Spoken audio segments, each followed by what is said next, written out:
Good evening, ladies and gentlemen, and welcome to the regular monthly meeting, March 28th, 2016, of the San Francisco Ethics Commission. I will take a roll. Commissioner Andrews. Here. Commissioner Hayan. Here. Commissioner Keene. Here. And then we have a visitor among us, Commissioner Herr. Here. Thank you. And let me just say, we welcome you back. And particularly in view of the fact that we're going to again cover the whistleblower regulations that we passed over at the last meeting.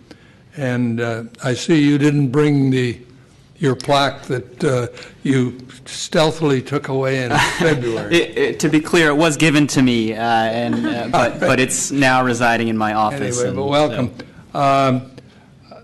I will ask for public comments on either matters appearing or not appearing on the agenda, and I believe Madam Assessor is here to make a few words. Thank you. Thank you. Good afternoon, Commissioners, Chairperson Rennie, Executive Director Pelham. We were sitting in the crowd wondering about Commissioner Herr's name tag also. I'm wondering what's going on there, but glad to hear that you have one and that it is with you. But today I wanted to just come here because today is Commissioner Herr's last day with the Ethics Commission, and truly if I had my way, I would prefer to find a way to be able to extend his term for as long as I could. But in any case, I really wanted to come here to express my personal gratitude to you and to really present you with a certificate of honor to appreciate your service on the Ethics Commission and truly to the service of the people of the city and county of San Francisco. The mission of the Ethics Commission is to promote and to advance the highest level of ethics in government, and we know just how fundamental it is and how critical it is for that mission to succeed so that the people of the city can have the trust and faith in government that we all know is so important. Though it's been a very fast 6 years, I'm not sure if you feel the same way, Commissioner Herr. I truly believe you've been able to serve in this role with great distinction. As many of you know, Ben has served as commissioner committed to ensuring not only fair processes, but also transparent and effective processes. He's a complete role model for open dialogue and for thoughtful leadership. And even during the most difficult of situations, Ben always stayed true to these principles, and his integrity and I think his leadership shined through in every one of those instances. And so, again, I'm really, really happy to be able to say thank you to Commissioner Herr, in particular as the assessor's appointee. Even though I wasn't the one who appointed you, I only hope that I will be able to serve and to have a appointment to the commissioner who will be able to serve as ably as you have. So thank you again for your service, and if I could perhaps present this to Commissioner Herr. It's a certificate of honor on behalf of the City and County of San Francisco and our office. We extend to you our highest commendation and gratitude for your service as Commissioner of the San Francisco Ethics Commission.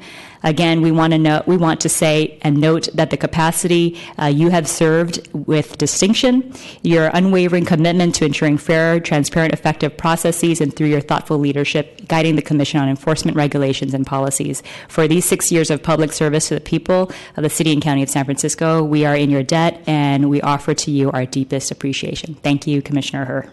Thank you very much. Thank you very much for those remarks, and we look forward to Commissioner Herr's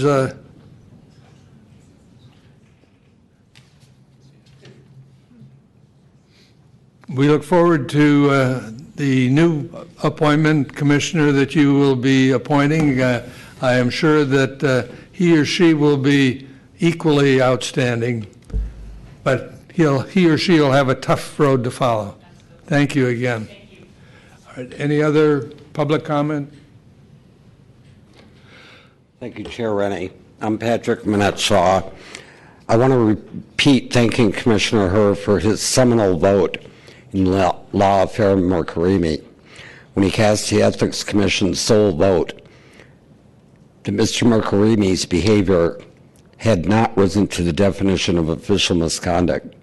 As I noted previously, a once anonymous analysis at the website I'm submitting to you for inclusion in the minutes turned out to have been authored by San Francisco private practice attorney Stephen Burrell.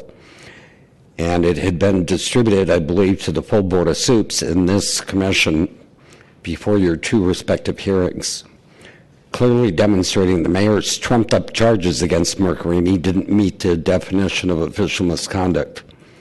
Thankfully, along with Commissioner Herr, Supervisors Campos and Kim reached the same correct conclusion. It's a pity that other commissioners, including Ms. Hayon,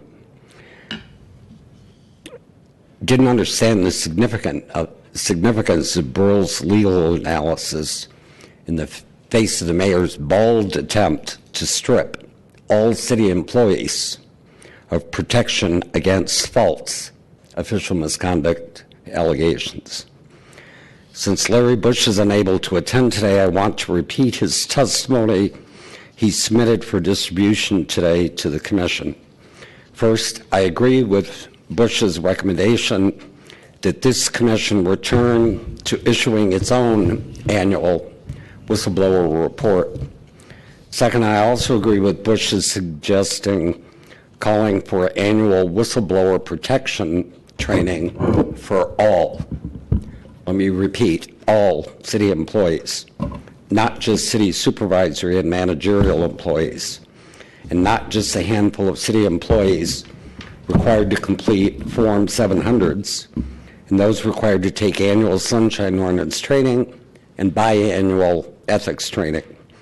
I recall that as a city employee, I, as a secretary, was required to take annual sexual harassment prevention training, which included having to sign under oath that I had completed the training. Adding anti-retaliation and whistleblower protection training for all city employees is a logical next step. Although Mr. Bush calls for retraining and counseling of supervisory and managerial employees found to have retaliated against city employees, I believe that recommendation should be expanded to include mandatory unpaid suspension for 30 days as a deterrent to retaliation. That might be the quickest route to curtailing retaliation against city employees. Thank you. Members of the Ethics Commission, Ray Hartz, Director, San Francisco Open Government. In November 2014, following advice posted on the Ethics Commission website, I contacted ethics investigator Garrett Chatfield. After he was unable to dissuade me from filing the complaint, he suggested a meeting the following week. At that meeting, both he and ethics investigator Catherine Argumetto tried for almost an hour to dissuade me from filing a complaint, any complaints. They did promise to look into it and get back to me. In January, I contacted the new executive director, Leanne Pelham, who assured me that I must have misunderstood the Ethics Commission's investigators. She committed to look into it and promised to contact me. Here we are 4.5 months later, and absolutely no response from anybody involved in those conversations, including and especially the executive director. I believe I have reasonable grounds to question whether or not any investigation would be impartial. Starting with your next meeting, I will be filing complaints directly with this Ethics Commission in full view of the public. Try to hide those complaints. When you go to the people who are supposed to investigate complaints, and before they look at Word 1 or Document 1 or anything, they start to tell you there's no basis for the complaint, they don't understand why you want to file a complaint, it's egregious, it's unacceptable, it's immoral, and it's certainly unethical. And to have the executive director commit to me twice to look into the matter and then fail to do anything at all shows me she's just another continuation of John St. Croix. The omnipotent John St. Croix who could decide your hearing would be scheduled while you were out of the state, or would decide that no Sunshine Ordinance referral hearings would be held because he didn't like the way they did things.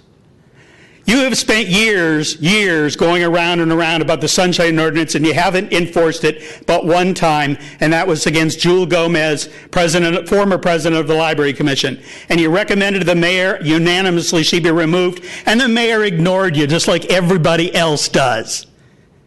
And a year later, we embarrassed you into sending another letter to the mayor and saying, Mr. Mayor, what's your response to our recommendation?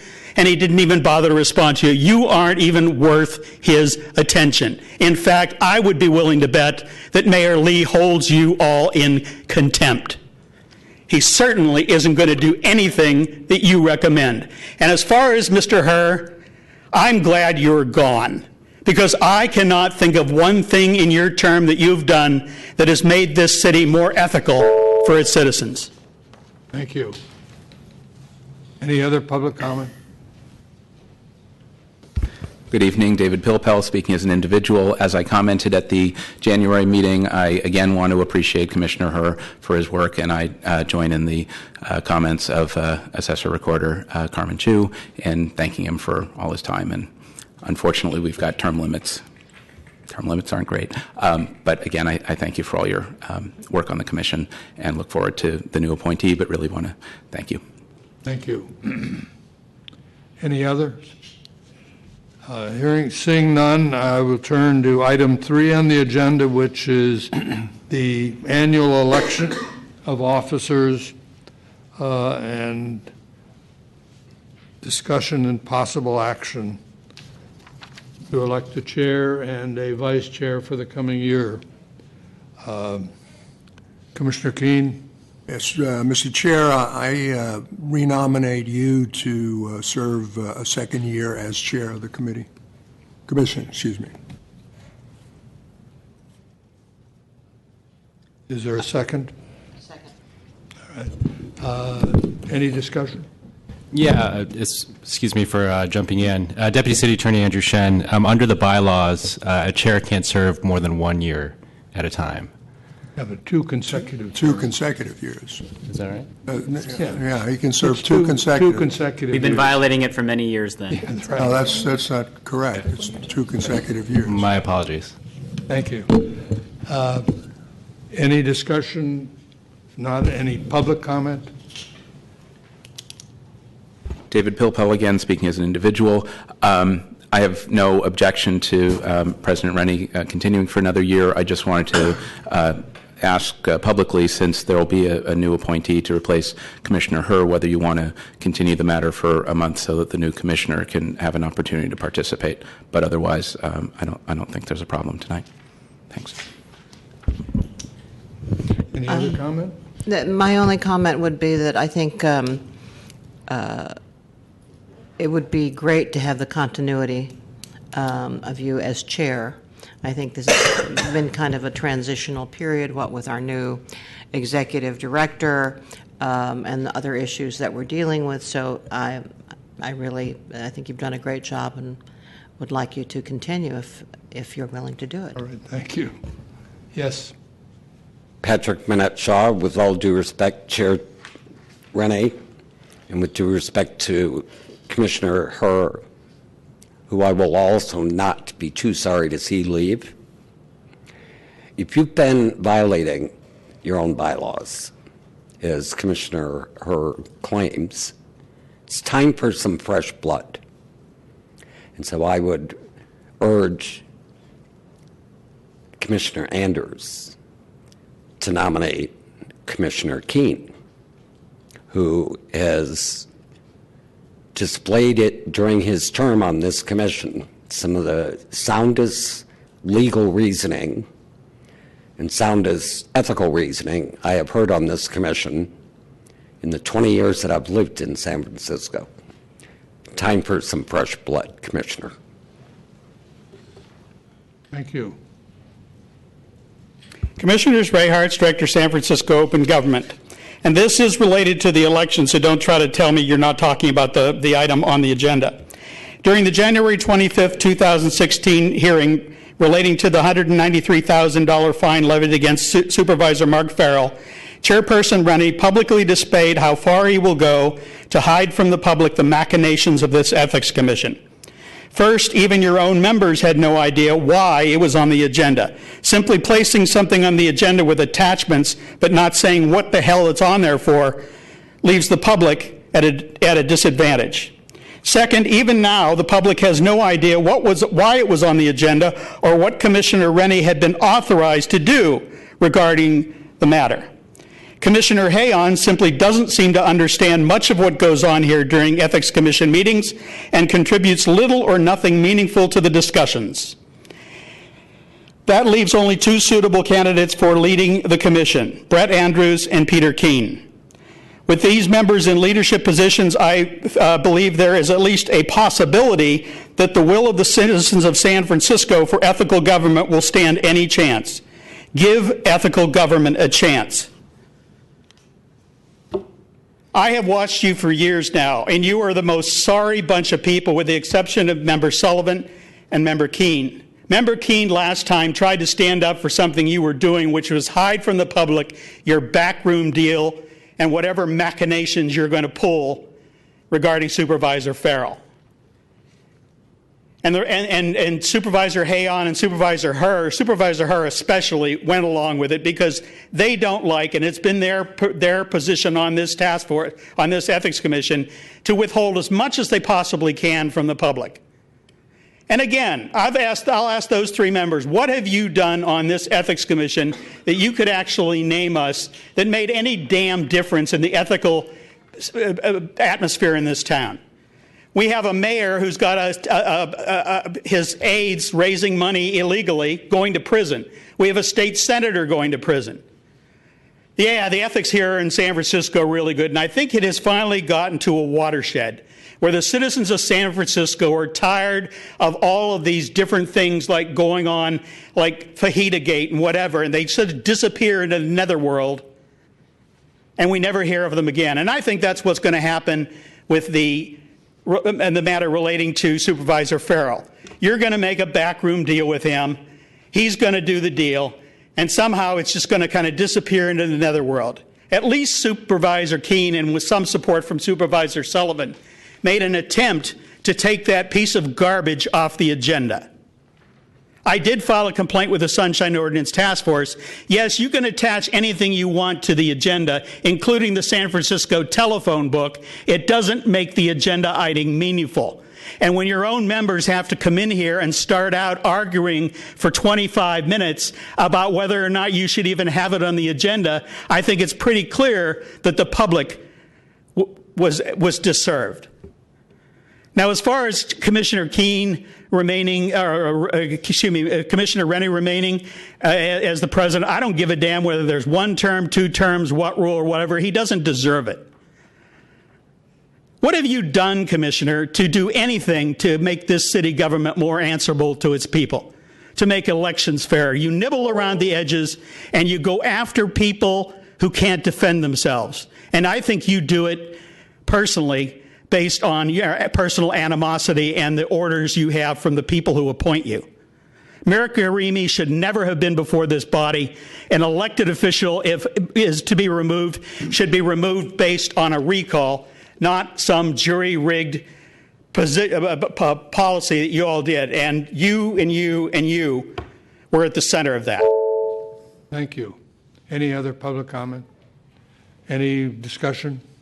I'd like to echo Commissioner Hayon about the leadership of you, Chair Rennie, in particular to both you and Commissioner Andrews in the selection process for the new executive director, and for all the tireless work you did on Prop C, going to all those meetings, meeting with the public, and serving as our representative. It was a lot of extra work, and I very much appreciated it. All right, well, thank you. I will call the question.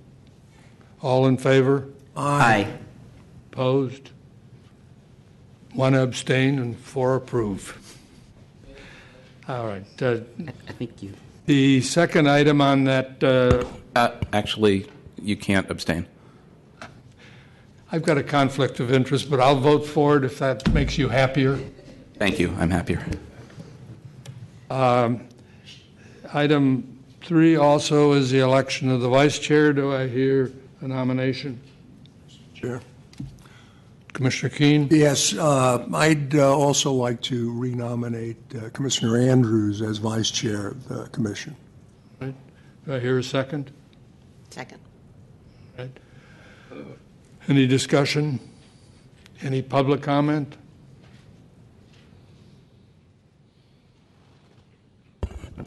I'm Patrick Minette-Shaw. On the way into this chamber, I spoke with Commissioner Andrews, and he said between his work on the Ethics Commission as a commissioner and his work on his nonprofit that he's too busy for it.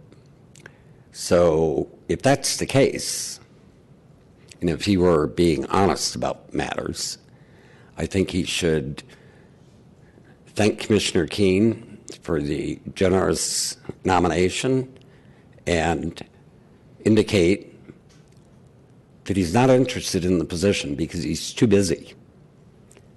And furthermore, I think Commissioner Andrews should nominate Commissioner Keen, who has displayed the most ethical behavior on this body.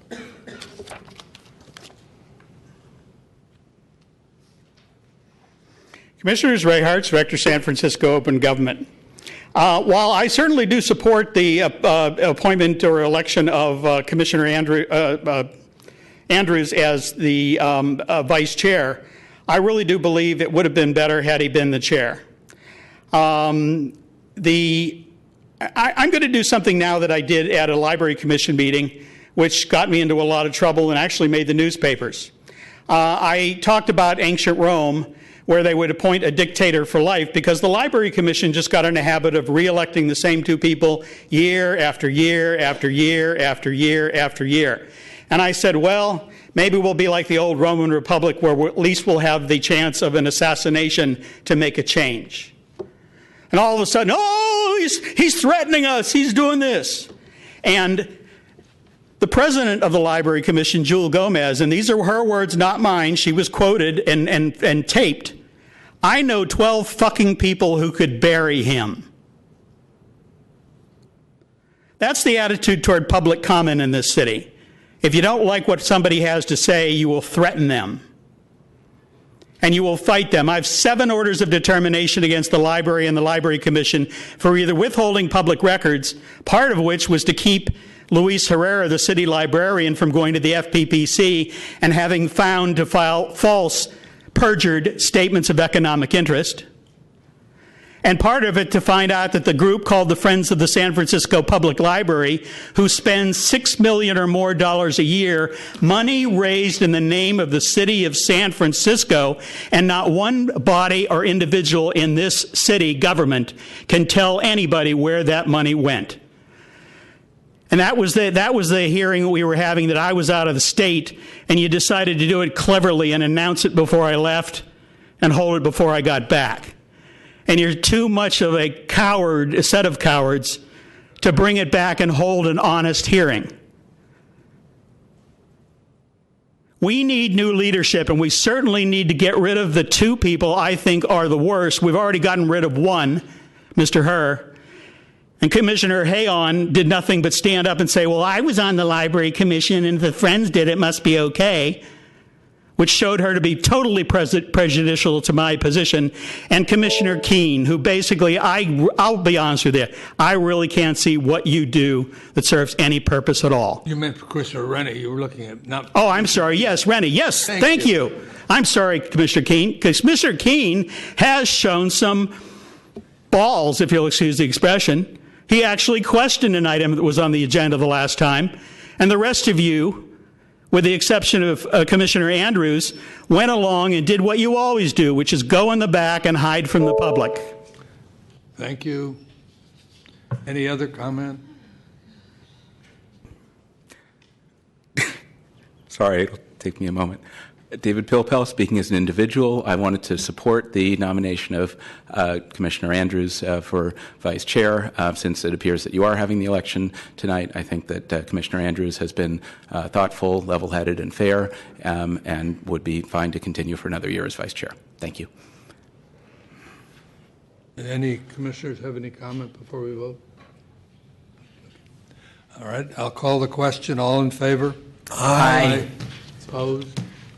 All right, motion is carried, and Commissioner Andrews will remain as vice chair for another year.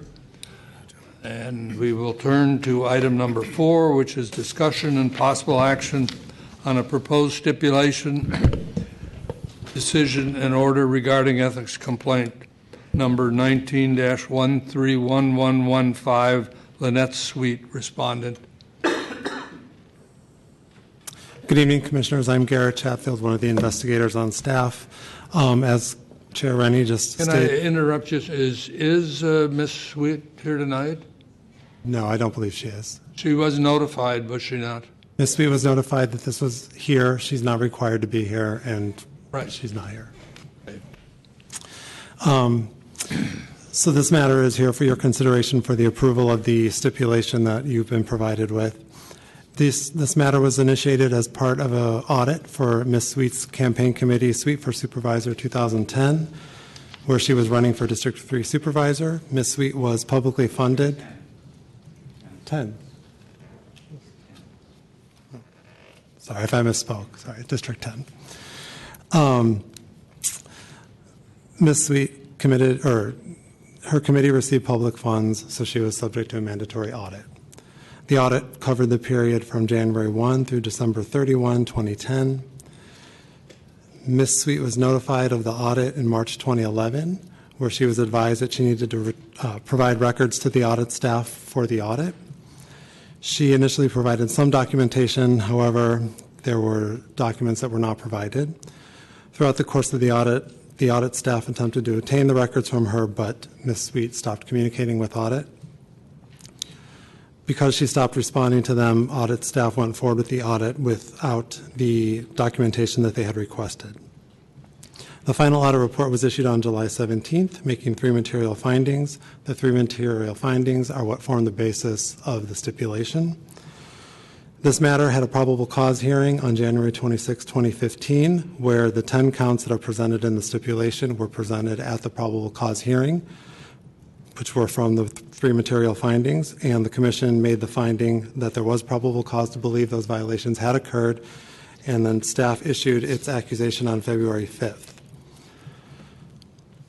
After the accusation was issued, Ms. Sweet then contacted enforcement staff to deal with the matter, where she did provide additional documentation to enforcement staff, which evidenced some of the other outstanding expenses. However, it did not do all of them. Staff proposes a penalty in this matter that's generally in line with recent stipulations of the similar violations, however, is slightly higher due to the fact that she was uncooperative with audit and only engaged with the Commission once accusation was issued. So I would request respectfully that you approve the stipulation as it's presented, and I'm certainly happy to answer any questions about it for you. Am I correct in understanding that she was publicly funded? Correct. She was a publicly funded candidate. And the audit was one of those that was mandatory because of the fact she was a candidate receiving public finance? That's correct. Now, in any of the other cases where you say the recommended punishment in this case is in line with the other ones, were they also dealing with public funds? Yes. So in, I think it's, one second.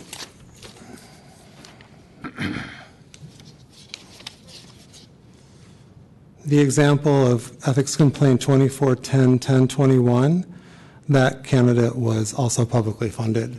And the violation that, she had the same violation where she did not turn in records. And the Commission, for that particular violation, it was a $2,500 fine that was approved. But not turning in records, but to the extent that you got records, was it an indication that they were improperly spent? To the extent that the records were provided, the indication was the expenditures were okay. I mean, they were what they should be. The issue is that originally there was a large chunk that was missing. And once the enforcement matter, or once Ms. Sweet engaged with enforcement staff, she did find some additional records that did support a good deal of the outstanding reported expenses. There is some still unsupported. However, from what Audit saw originally and from what the enforcement staff saw after she engaged with us, the records do support the right kind of spending. How much is left unaccounted for? There's about $20,000. The make of that is, as she reported, is about $13,000 of salary payments to people, and then the remainder is various expenses, literature, office expenses, things like that.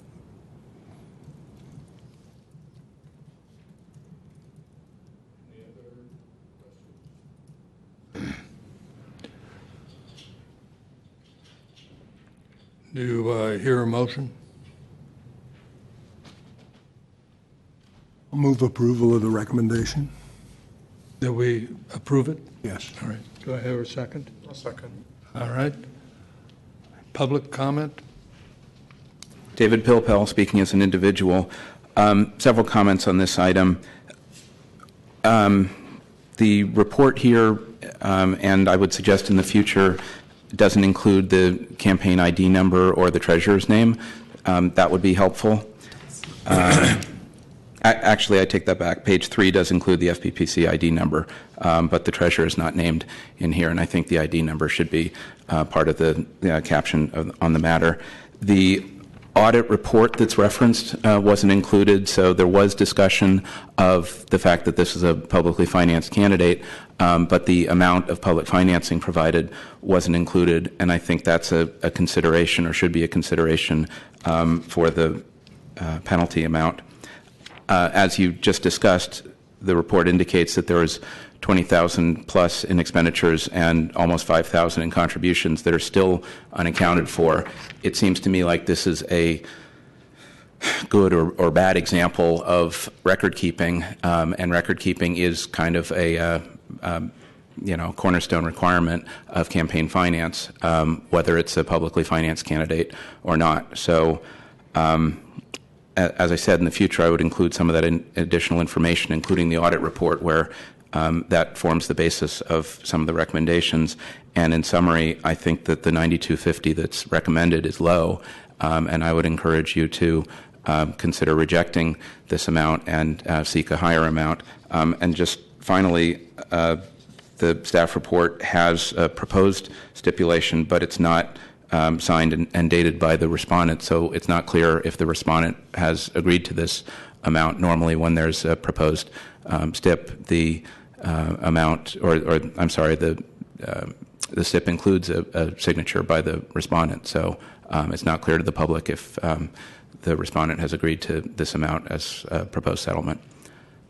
Thank you. You want to, before you make your comment, do you want to respond to that? Just briefly. So Mr. Pilpel stated that the amount of public funds that she received wasn't in the stipulation. That's not correct. In the Exhibit A, it's in the third paragraph. She received $57,439 in public funds. The stipulation that was attached is proposed, so Ms. Sweet has agreed to it, and there is a signed copy here for the chair to sign should the commission approve it. However, I was not about to presume that this was going to be approved, so if this was rejected, then of course we would redraft a new one, if that's what we were directed to do. Thank you. Commissioners, Ray Hartz, Director, San Francisco Open Government. I'm a private citizen, and I don't pretend to take credit for serving on a committee like you do, but I also don't have any responsibility to do the job that you're supposed to do. And I think the very start of this with Commissioner Rennie admitting that he doesn't even know whether there was public funds. He's going to vote on and approve a recommendation where he doesn't even know what the recommendation says. It sounds to me like he didn't even bother to read it. I have to ask whether this agreement is a joke. According to your own numbers, Lynette Sweet can't account for 45% of the contributions and or public funds received by her campaign. Now, that was based on what I received from your staff in the mail, and now we're finding, oh, well, we found another $25,000, which seems kind of ludicrous that you would send out information to the public which is incorrect, put it on your own agenda, which is incorrect, and then go ahead and vote on it. Either this Ethics Commission was asleep at the switch and failed to demand of the candidate the required filings, or she knowingly and willfully failed to follow the law and you didn't do squat about it. This would be something akin to my robbing a bank for $62,000 and when caught being asked to return $9,250 and keeping the rest. She still has an outstanding $20,000 balance. You're going to ask her to pay $92.50, which means she made a net profit of a little over $10,000 off the city.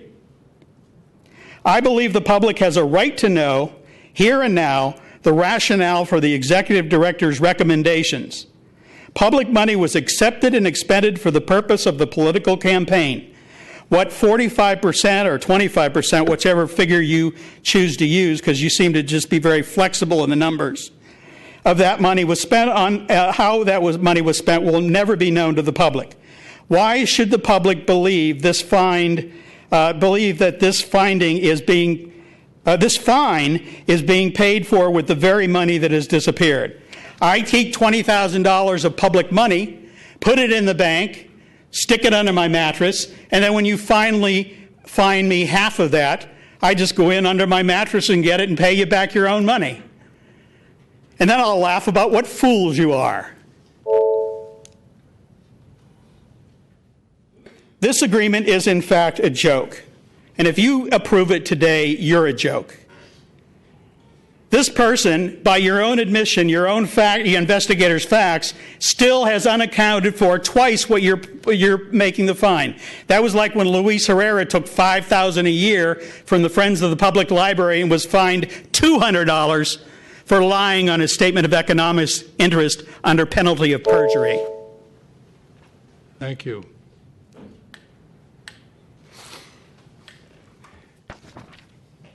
Chair Rennie, I had thought about keeping my yapper shut on this agenda item, but I have to concur with Ray Hartz.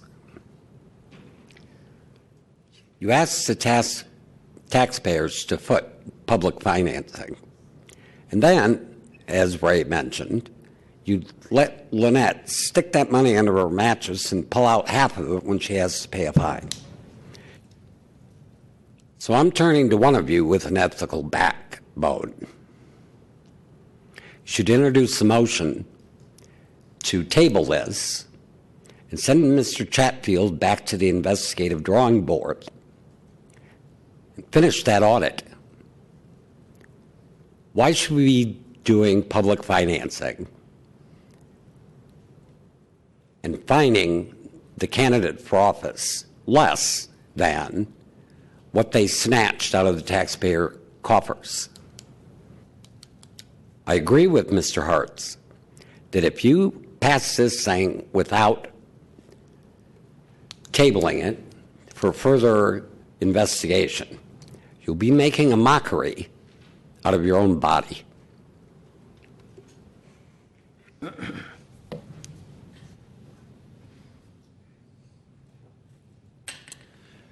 Good evening, Commissioners. Charlie Marsteller with FOE, Friends of Ethics. We did pledge to the public back in 2000 with Prop O that we would have concurrent and proactive auditing of public financing so that we would not find ourselves in a position 5 years later still dealing with a matter that should have been expeditiously done. I understand why there's been delay, but I hope in the future we'll be a little tighter on the timeline. That's my only criticism. I did want to say I understand why some of the questions are raised the way they are, because we're educating the public who is watching on television and all they see is the header on the screen that describes what the action is, but no details. So the fact is, yes, public financing is involved, and I think it would be important for you to explain to the public if, in fact, there's missing funds that would raise questions as to whether or not there's a liability and whether the DA or the city attorney, as they have the right to do with the stipulation, plan to proceed with any action, or at least are considering doing so, to recover any missing funds if it turns out there is a net balance due shortage in the public financing account. That should be explained, I think, as best as you can orally make that report now on television. I think there's a simple explanation that could be explained and clarify confusion on the part of the public. I do think the fine is a little on the low side. I do think that normally fines should be used as a shield and not a sword.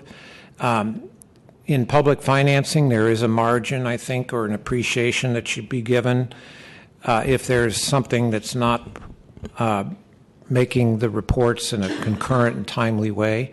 So in any event, I would just say at this point, given the ability to collect might be a factor, the fact is that the party will have to make a effort to make these good on these fines, and hopefully that will happen, and this will be wrapped up, and then we can look at any other shortages in the actual public financing account in this case. But I do recommend that you raise that and clarify it on television tonight. Any other public comment? Before we vote on it, let me say I share, when I read this, I shared the concern that some of the public has expressed, is that when you're dealing with public money and a candidate can't account for how he or she spent the money, it would seem that at a minimum, the penalty should be to have to pay whatever is missing. Now, that may not be doable for a number of reasons, but it just, I start from that assumption that if you take public money, you've got to account for it. That's what our ordinances say. And let me ask this question. In our procedure, when somebody takes public money, they have to file monthly reports? Or what do they have to file with the commission saying how they've dispersed the money? They file their campaign statement reports on the schedule that the state mandates. When they're applying for public funds, there's a sort of a more scrutinous process about whether the contributions can be matched, and those are vetted at that point. But the expenditures come through just as every other campaign files their 460s.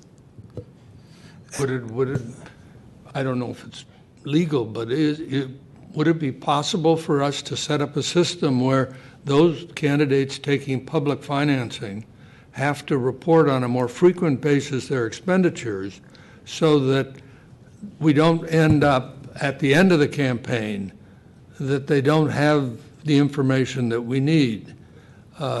Because some of these candidates may be, inexperienced, they may not have experienced treasurers, and they don't find out that they haven't really complied until long after the fact.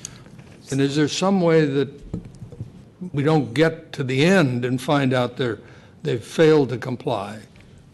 That's a good policy issue you raise, and not one I think that I can necessarily answer, but I think that's probably something to consult with the executive director and the city attorney about.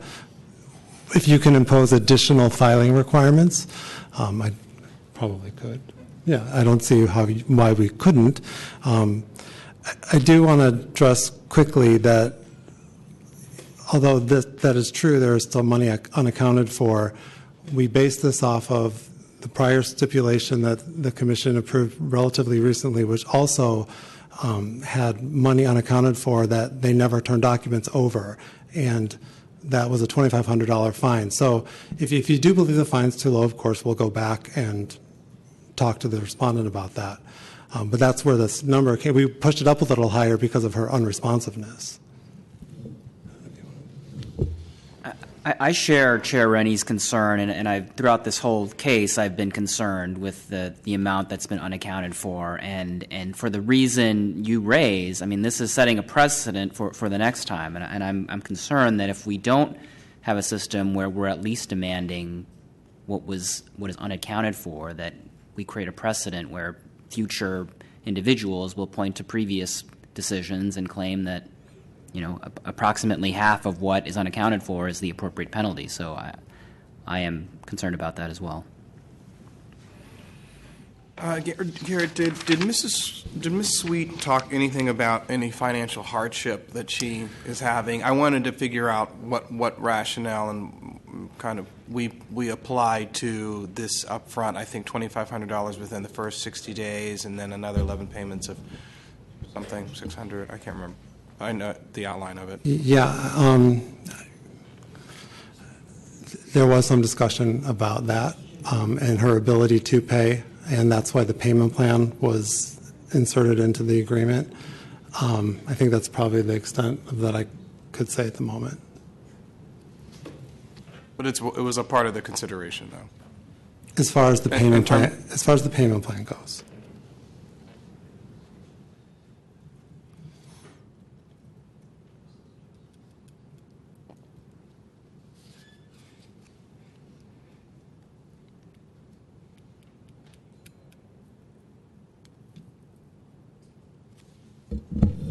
What is the,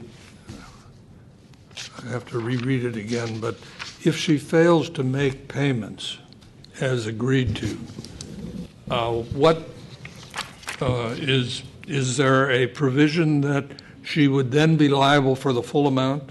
In other words, that you can go back to square one with her, so to speak, to collect? So the agreement stipulates that if she fails to make a payment or she even misses $1, right, that we can reopen the matter and have the hearing on the merits and litigate it at a hearing.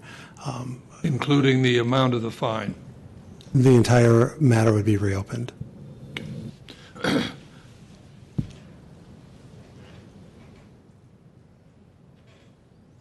And based upon your discussions and investigation, the ability to pay was a consideration? The ability to pay was a consideration in how she was going to pay. We didn't, I think I'll leave it at that. In other words, it didn't factor into the total dollar amount that you thought the fine should be? I mean, we looked at the past stipulations. That was really primarily what we looked at.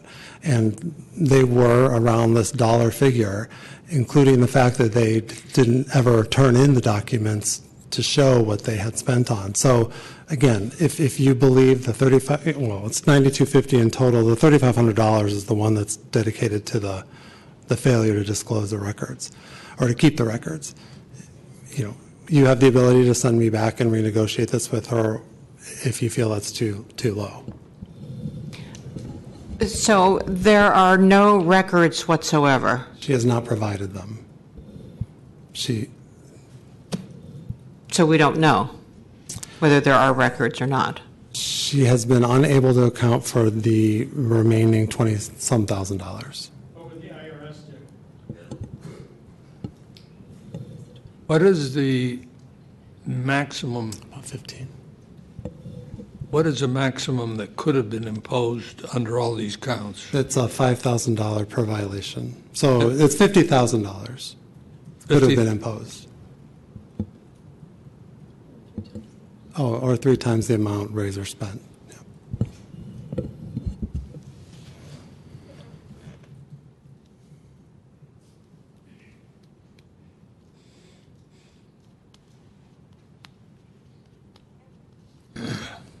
And do we know what her financial situation is? I know that's been asked, but is there any reality to our being able to collect any of this, whether it be the $92.50 or whether it be the $40,000 plus that is unaccounted for? I could say. So Ms. Sweet is currently unemployed. She does believe that this amount is doable on the payment plan that we've set up. That's the extent that I know at this point about her financial situation. I'm not sure what else to say about that. But she hasn't offered any reason as to why she hasn't provided the documentation of the money that's missing. She has provided this a reason. Without getting too far into the details, there was an issue with her treasurer, and she believed that the treasurer either didn't keep the records properly or maintain them in the way they were supposed to. However, as the candidate, of course, she's the responsible party. I mean, the treasurer is also responsible, but we looked at the candidate in these matters. So there was we'll just say a legal issue with her treasurer that created some difficulty for her.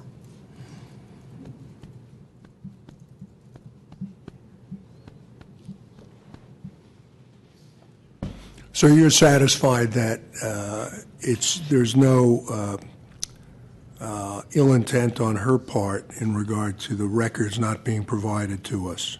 I can tell you that after the audit, when the audit was issued and she had that 45% of the expenses still outstanding, and when she finally contacted us and she provided documentation for about another $40,000 worth of spending, that was all accounted for, and the documents supported what she reported. I'm not going to speculate about the remaining 20 because I haven't seen anything to support that. But everything else that she provided supported what she reported and were legitimate campaign expenses. Was there any indication that you saw in your investigation that she might have been pocketing money to herself? Or other than campaign? Yeah, there was a couple of cash withdrawals, I think that totaled maybe around $100. That was the extent of something that I looked at that didn't have a receipt or didn't have something that equated back to sort of a legitimate expense. But as I did state when I opened this, that of this $20,000 that remains, $13,000 is in purported salary to various campaign volunteers. So that is an area of question, right, whenever you're just sort of reporting salary without showing me a timesheet or something to support that. And you didn't check the individual who she said she paid the money to ask him, did you really get the money? That was not done at this point, no. We believe that because this commission had already determined probable cause based on what we had. Right. And we can't start adding new things onto it after an accusation is issued. She contacted us and wanted to resolve this. We believe that we would bring forward the settlement to you. Of course, you are at liberty to keep it open and direct me to do whatever you feel is appropriate at this point.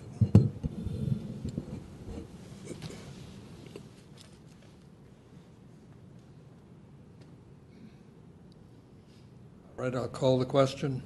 All in favor? Aye. Aye. Opposed? No. 3-2 opposed.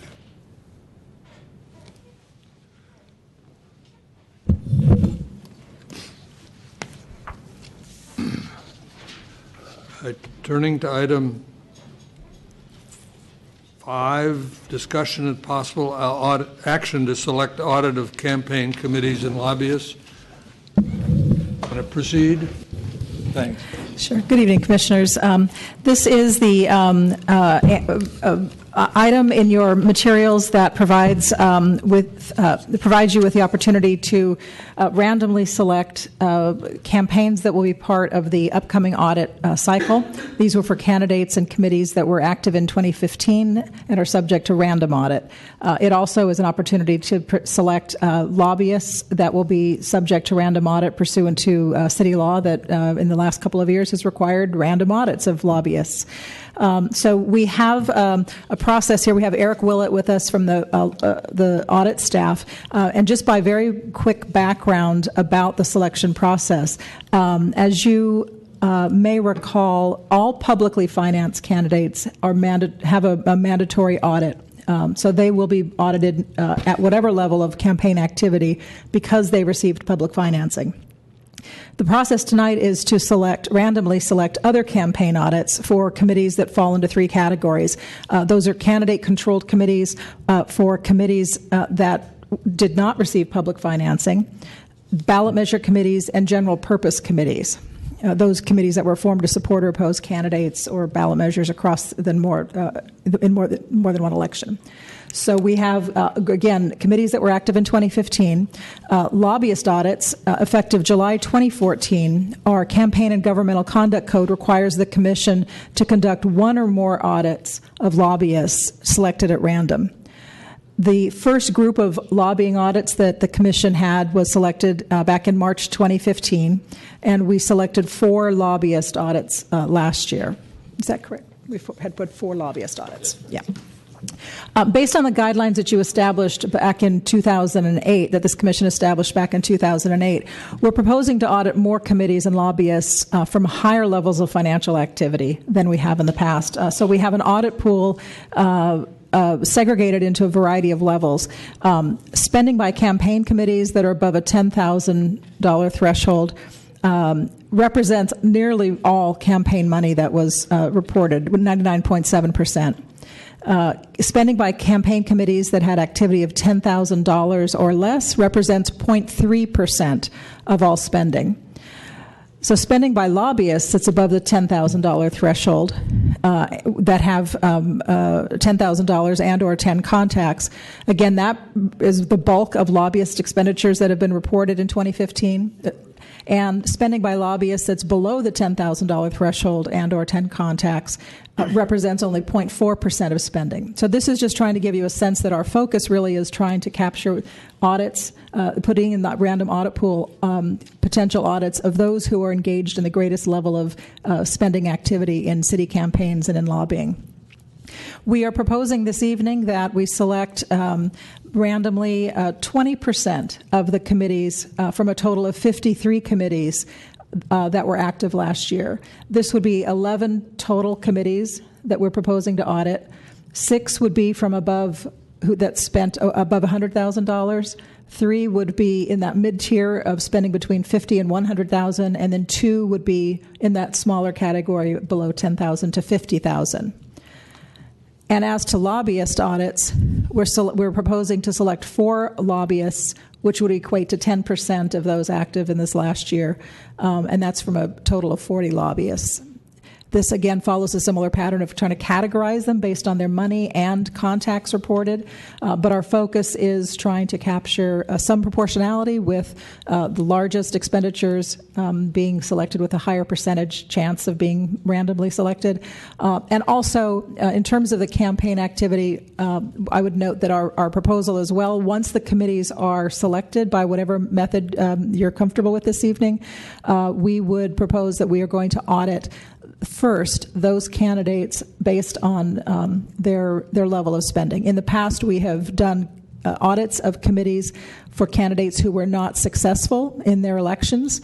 We think that it actually makes more sense and probably a better use of our resources and following the public interest to do audits where the public interest is greatest in terms of money raised and spent by candidates. So we're proposing to audit first those candidates based on the level of expenditures that they've reported.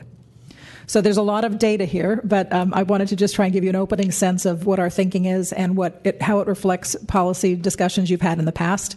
And I'm happy to answer any questions. Eric is here to answer questions as well.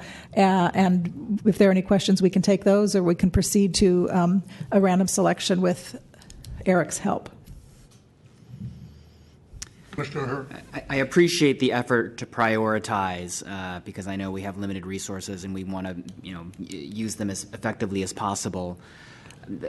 One concern I have, a couple concerns. One, when it comes to those who are spending $10,000 or less, I mean, it's perfectly understandable with 0.3% of the total spending why you wouldn't audit any. I do worry about the message that sends. Essentially, we're saying that if you spend $10,000 or less, you have no risk, zero risk of audit and of the Ethics Commission finding that you've misspent the funds. And I'm not sure that's the message we want to send. Even if it's a relatively token percentage, at least it sends the message that there is some risk that fraudulent reporting would be caught and fined by the Commission. My other concern, when it comes to the audit, I think a lot of that depends on how quickly you think you're going to be able to get through them. I know one thing that I've been concerned about is, let's make sure we do these faster, and if people aren't complying, then we should hold it against them, not sort of continue to wait for them to get us materials. So if you're telling me that it's going to be a lot faster than it has been in the past, then I think what you've suggested makes sense.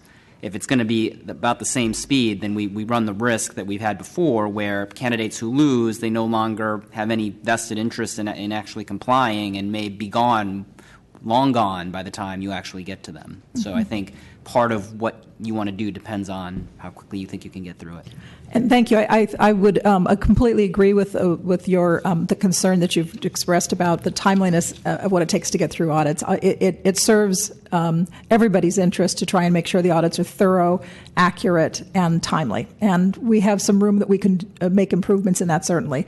Based on my conversations with the auditors, this reflects a proposal that we would be working. There are no guarantees, of course, that we can provide, but we are working to make sure that these audits would be completed within 18 months of their start date, which would be significantly ahead of the time frame that we've faced in the past. There are many variables that affect that, the fact that auditors wear many hats. One of the things that will make the audits focus is to say auditors will wear one hat, and we will have to adjust our resources accordingly. But I completely agree with you, and I think one of the questions that I would like to explore with the staff as we finish up this current round of audits that we're just finishing up at the moment is how can we streamline our processes? How can we bring to you recommendations for what level and what changes we might want to make in the audit program overall? It might be worth taking a look again at the policy discussions you had from 2008 to see if the Commission's will is to codify it in some regulation about what level and in what ways, how will we approach the audits going forward so that there's some predictability for those who are on the receiving end of being audited as well. Based on the timeline that you're recommending or hoping for, when do you think the last of these 11 audits would be completed if they started today? So let me see if I can, one moment. We start now, probably by, September of 2017. They would all 11 would be done. That's what. Okay. That's pretty good. Oh, yes, thank you. Details. We obviously provide time for the committees to give us their records. So assuming that we have a selected list tomorrow of who we know will be audited, the audit staff would send out letters reminding them of the records, scheduling them out, and then asking for the documentation. Now, there is the back and forth sometimes with the committees that if they're not able to give us the records timely, how that extends things. But again, I think that's one of the tools and the processes we need to refine on our end to help ensure committees that, if you are scheduled for an audit at this point, we need to try and keep everybody to that schedule as best as possible. So that may come with further thinking about how we set up parameters of an audit that are very transparent and predictable, and perhaps in regs or perhaps just in a commission policy that's been dusted off, that says if you're a committee that doesn't provide records timely, what do we do? Do we put you to the back of the the line and then just keep moving so we can keep going through these audits? So I think there will be a variety of methods we'd attempt, but it would be, again, September of next year, assuming all goes well. Okay, but that's for all of them. So you're not saying each audit is going to take 18 months. You're No. saying you're going to be through all 11 of them Yes. in approximately. Yes, 18 thank you months. for that clarification.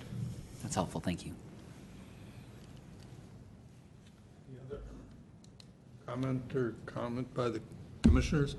Any public comment?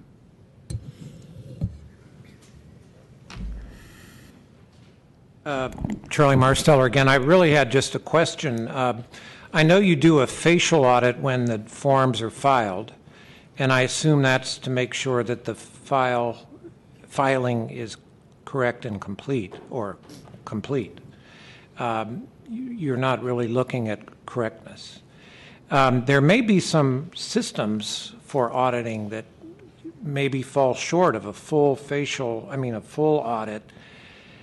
For instance, the Suite Committee had, in fact, more than a few $40 and $60 ATM withdrawals, which instantly raised my eyes, eyebrows, whatever, as to what was going on with that committee.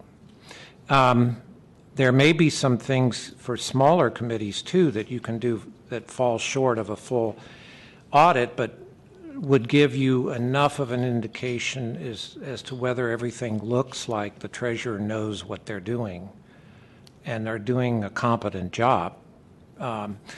Because I suspect early in the process you might see things that raise eyebrows. That's the term. And that's what I'm thinking. There may be mechanisms in auditing that fall far short of a full-blown facial audit that takes 18 months to complete the process for the batch of people that have been selected in the lottery. So you might ask Shista, who did a very good job on that audit of the Sweet Committee, from what I could see, from whatever data that she could put together. The process does need to be sped up, and it does, particularly for public financing, need to be quite robust, concurrent, and proactive. And those are the essential words when fundamentally public dollars are being used. Thank you. Thank you.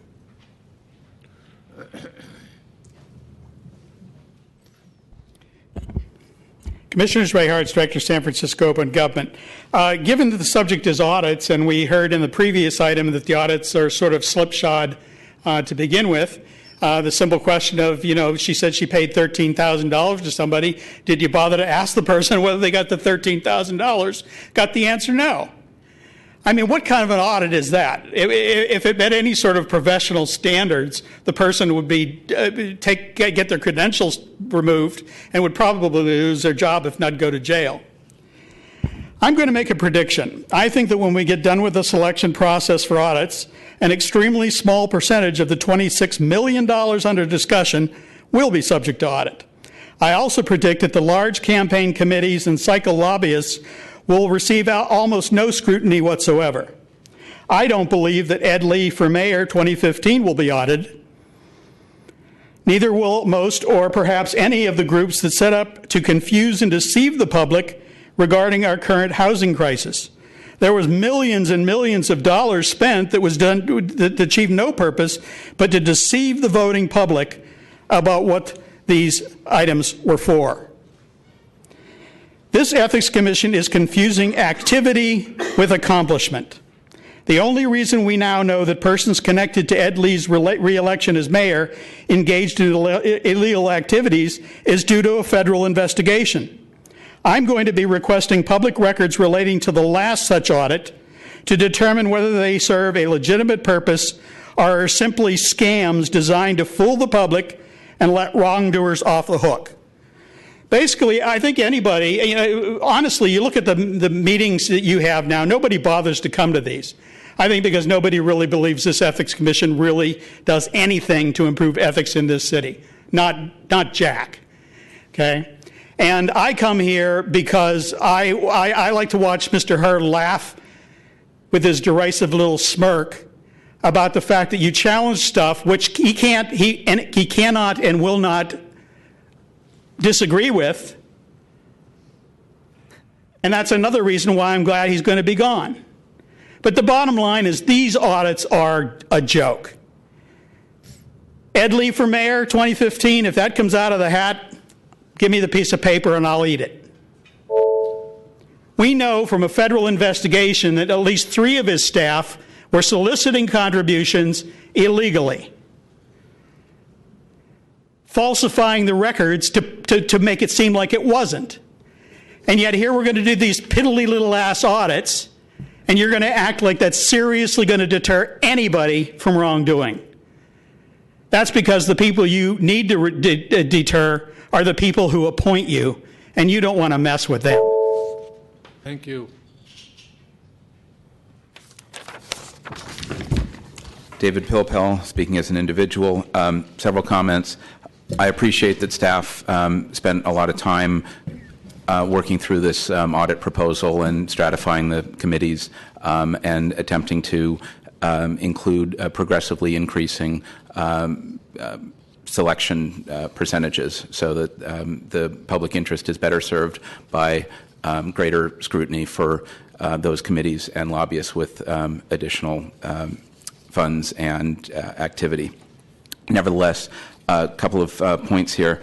The lists that are attached at attachments 1 and 2 in some cases appear to be curtailed or have their capital lowercase changed. And so I would appreciate in future lists if they could just include the complete name as it's reported. That would help. Also, the suggestion that your director made that the order of audits proceed from those with the greatest activity to the least activity. I think that's how I understood it. I would disagree in part and suggest that the past practice or the best practice of auditing those candidate campaigns with unsuccessful candidates first is best, because those unsuccessful candidates often leave town or move on with their lives and want to terminate their campaign, deal with any audit or record-keeping issues, and just close that activity. And so chances are they will want to finish that work first, and those candidates who are elected, if the mayor, the district attorney, the city attorney, the sheriff are selected, they're already in office and unlikely to disappear, and their records are likely still around. So I would just suggest prioritizing those losing candidates, if any of them are selected, along with ballot measures that have terminated or need to terminate, as opposed to those in office or ongoing general purpose committees. And just finally, there's no indication in the report from the last round of audits.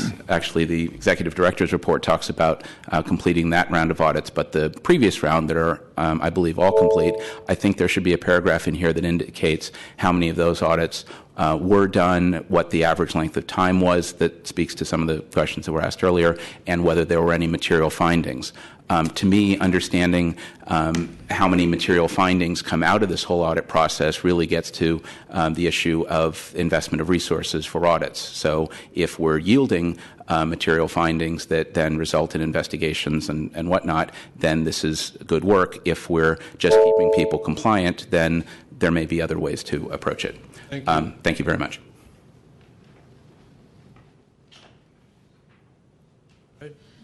Sure, Ernie. To Mr. Pilpel's point, would it be possible to start all the audits at the same time? I mean, I know traditionally you've kind of started some and finished and then moved on to others, but especially if you have a situation where part of the problem is waiting for the candidates to get back to you, why not start them all at the same time? And if it takes longer to finish them all, or a little bit longer to finish them all because of that, maybe that's a worthy price to pay, so that when there are stalls in one audit, you have plenty of others to work on and finish. My experience tells me that it's very difficult for auditors to be juggling 3 different audits at the same time, given the level of depth they get into in analyzing the documents and making sure that we're keeping track of the documents. My sense, though, is I think the idea of taking the largest committees and then also starting some of the smallest ones, those are probably more manageable. I don't think if we have 4 auditors, having 3 audits underway for each of them at the outset is probably very practicable. But looking at how we can include some of the smallest committees in and maybe taking a bite at both ends of that process, it would be a way to approach it that is more manageable in practice. So we can certainly take a look at that and see if we can get that process started. Okay. I mean, I defer to the expertise on auditing. I mean, lawyers, we have a bunch of cases all the time, and we get deep into many different ones. I'm sure. So it just seemed like maybe a possibility, but yeah. I defer to your judgment. Okay, you want to go on with the selection? Sure. Let me turn it over to Eric Willett, and I think we'll be looking for some volunteers from the members of the public. With the activity levels. Mm-hmm. I'd like to volunteer Mr. Hartz. We wouldn't want the papers to be consumed. No, I wouldn't want to be part of your nasty machinations. I just thought you might want to put your money where your mouth is in regard to being part of the volunteer aspect of it and picking them out and seeing what we come out with. Just a suggestion. How do I know it isn't rigged? You can be the one reading them off, too. I mean, that. I don't know whether they're all in there. Yeah. I don't trust And Commissioners, if I might, I'd also like to just note Luke Gray, who started with our office today as a 3-day-a-week intern. He is from UC Davis and is contemplating going to law school. So we will not try and dissuade him of that, but we're very happy to have him as the first of our extra hands on deck over this next season. So he's here helping Eric tonight. We appreciate him being here. Welcome. To begin our random audit selection for this evening, we will begin with campaign committees who have an activity level greater than $100,000 in expenditures. And if I can have a member of the public volunteer to read off the list of campaign committees in activity level 1, I'd appreciate it. Thank you, sir. Yes, please. And we'll follow along with the campaign committees by activity level. You just off in order, sir. Thank you for your assistance. Ed Lee for Mayor 2015. Mr. Hartz, you're going to have dinner tonight. No, he's just reading off the. Oh, I'm sorry. Whole group.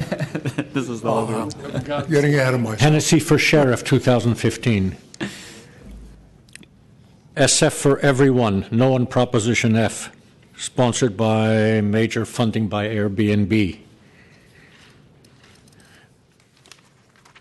I need somebody here to watch their hands. Watch for sleight of hand. San Franciscans for Affordable Housing, Jobs and Parks, yes on Prop D. San Francisco Giants, Mission Bay Residents, Labor Small Business. SF Housing Now, yes on A.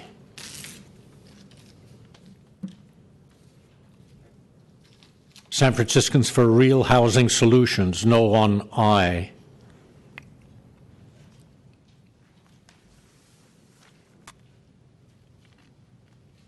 Share Better SF, yes on F. Landlords, etc., affordable housing people.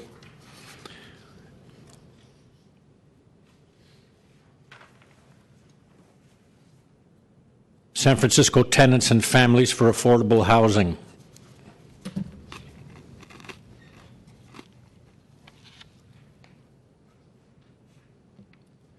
Truth in Energy, yes on H.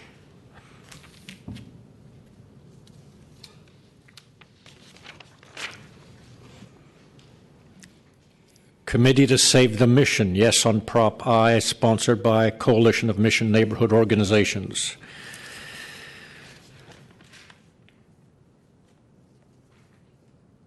San Francisco Alliance for Jobs and Sustainable Growth, PAC.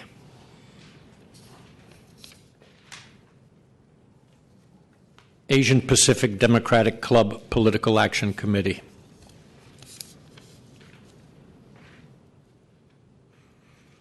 Committee for a Progressive and Affordable San Francisco, opposing Peskin for Supervisor.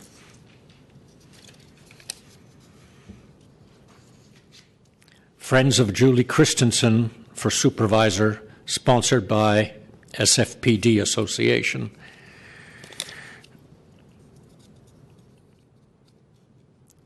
Unite Here Now Local 2 PAC.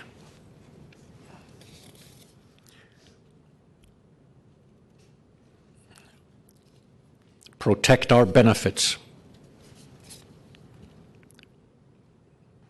San Francisco Labor Council and Neighborhood PAC. Committee on Jobs Government Reform Fund. Building Owners and Managers Association of San Francisco, PAC, Independent Expenditures, etc. Sir, if you don't mind, you can be the drawer as well. We'll be choosing. Well, oh, you want to choose something else? Sure. Take another member of the public, please. Ma'am, would you mind to come up, please? And of these 19 campaign committees within activity level 1 of expenditures of greater than $100,000, we'll be choosing 6. Ma'am, please.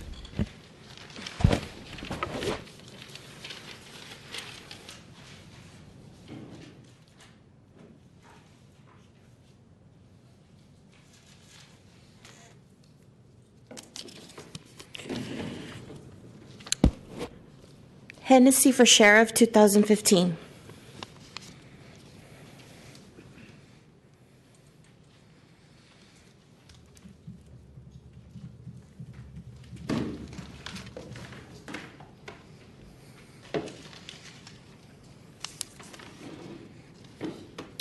Committee for a Progressive and Affordable San Francisco opposing Peskin for Supervisor, 2015.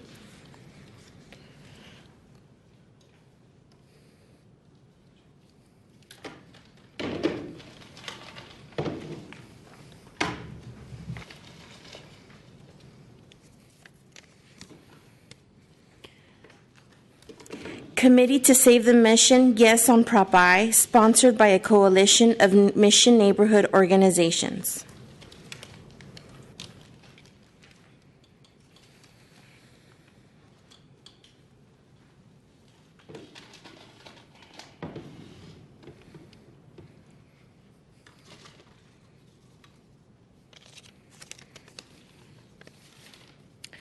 Building Owners and Managers Association of San Francisco Political Action Committee, Independent Expenditures, aka BAMA SF PAC IE.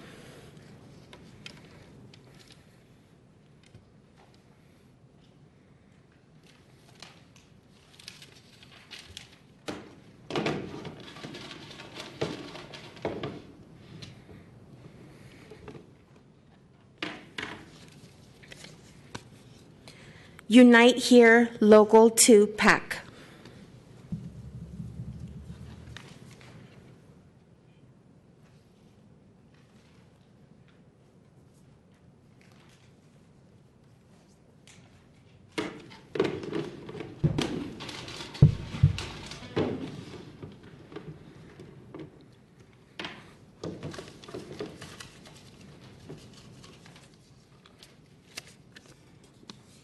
San Francisco Alliance for Jobs and Sustainable Growth PAC.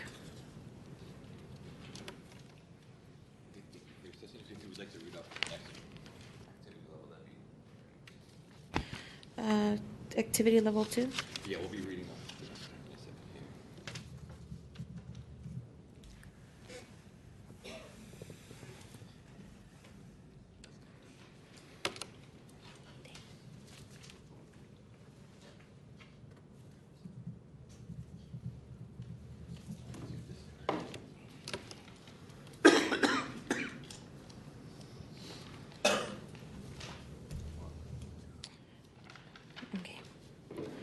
For activity level 2, re-elect Sheriff Ross B. Mercurini, 2015.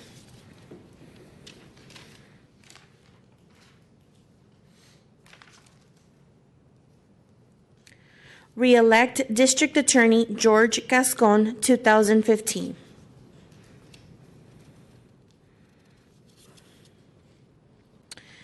Alex Randolph for Community College Board, 2015.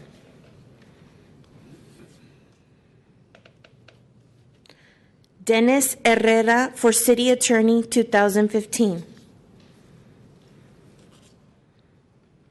San Franciscans for Open Government, 2015, Yes on E, sponsored by the Chinese American Voters Education Committee.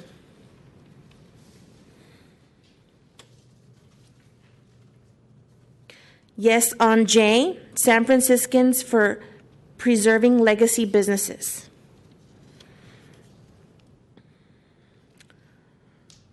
Save the San Francisco Flower Market.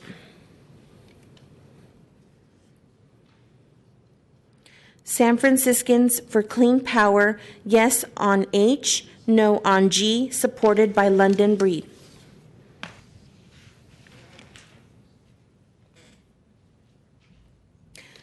San Francisco Labor and Neighbor Member Education Political Issues Committee.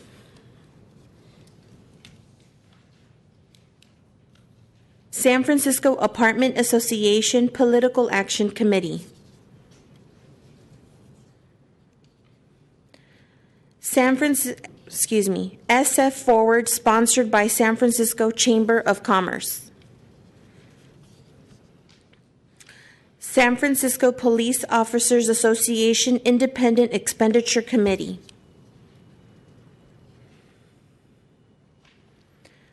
Alice B. Toklas Lesbian and Gay Democratic Club PAC.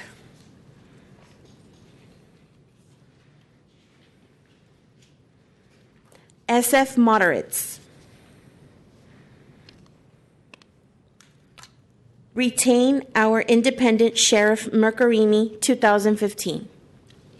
That's 6 in a row as they appear on the list. Because she's reading off the list. We have the entirety of the list as chits here. Oh, okay. My apologies. May I request another member of the public to please choose from our activity level 2?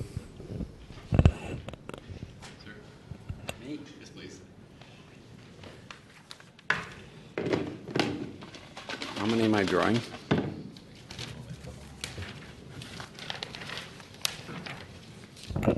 Of these campaign committees with activity levels between 50,000 and 100,000 in expenditures, we'll be choosing 3.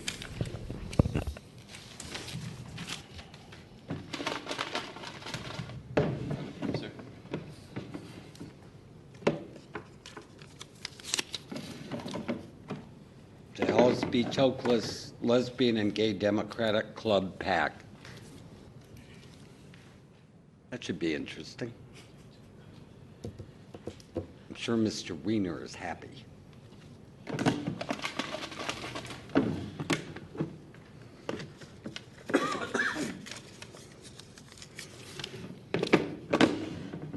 San Franciscans for Clean Power, yes on H, no on G, supported by London Breed.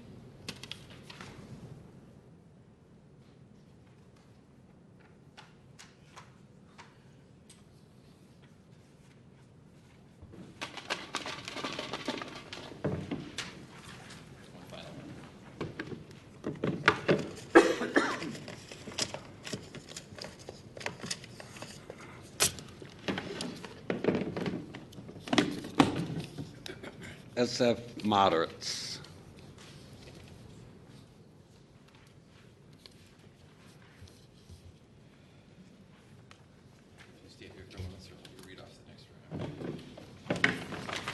You're killing me.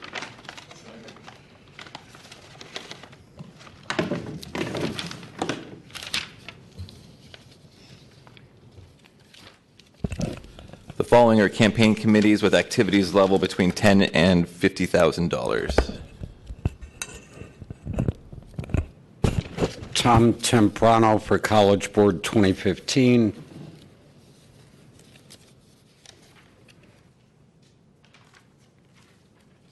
Stuart Shuffman for Mayor 2015.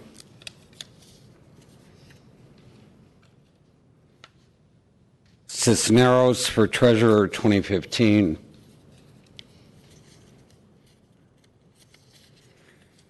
Francisco Herrera for SF Mayor 2015.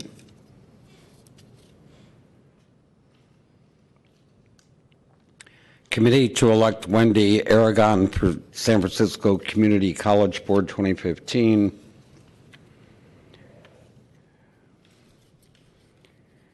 Yimby Weiss for Mayor 2015. Surplus Lands for Public Use, a committee in support of Prop K. Don't Silence San Francisco Voters. Committee for a Brighter San Francisco Future. Golden Gate Restaurant. National Union of Healthcare Workers Candidate Committee for Quality Patient Care and Union Democracy. Transport Workers Union, Local 250A, Chinese Progressive Association, San Francisco Labor Council, Labor and Neighbor Independent Expenditure Political Action Committee, FDR Democratic Club of San Francisco, Homes for All, a committee sponsored by the Nonprofit Housing Association of Northern California, San Francisco Deputy Sheriff's Association, PAC,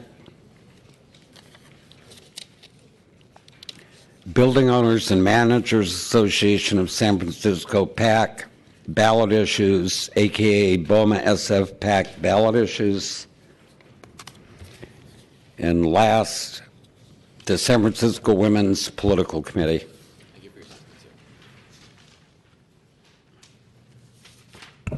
May I have another member of the public to draw from the hat here? Thank you. And of campaign committees with activity levels between $10,000 and $50,000 in expenditure, we'll be drawing 2 committees.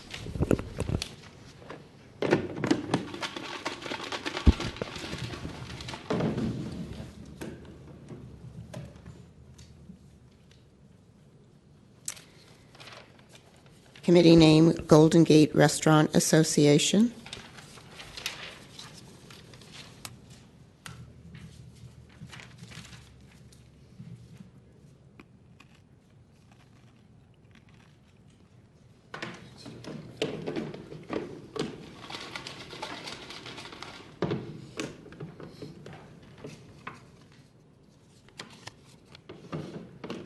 Tom Temprano for College Board 2015. If you stay here one moment, I'll have you read the lobbyists.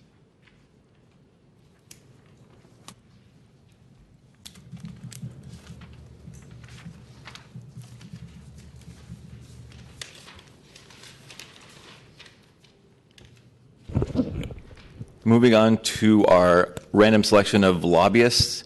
Our first activity level will be lobbyists with lobbying activity level greater than $100,000 or 100 contacts.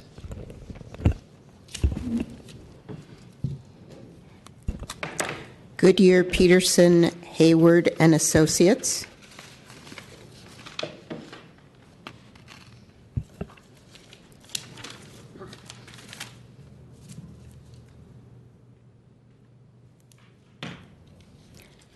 Platinum Advisors.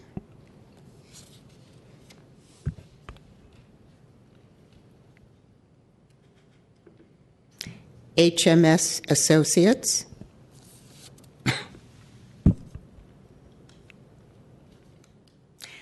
Ground Floor Public Affairs.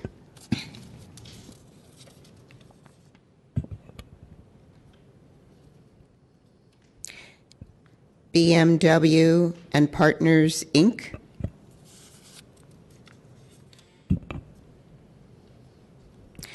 Reuben, Junis, and Rose, L.P.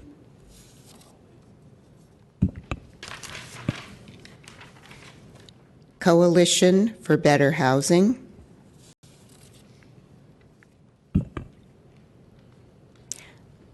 Public Advocacy Partners.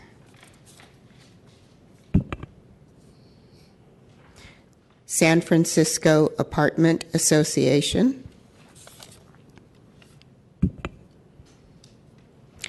Barbary Coast Consulting.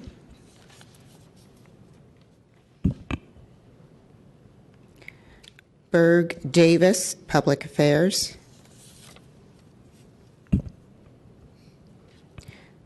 Pacific Gas and Electric Company.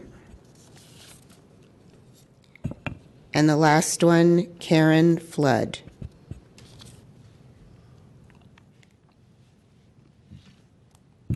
May I have another member of the public to choose from this lobbyist activity? Thank you, ma'am.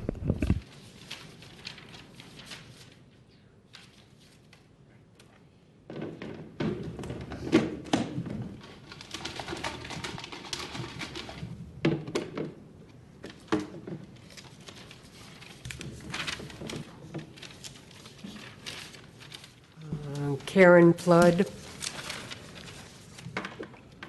How many are we choosing?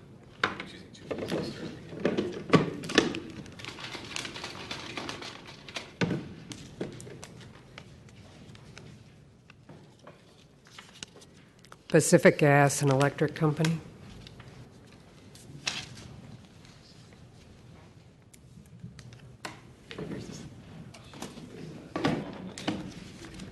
Activity level 2.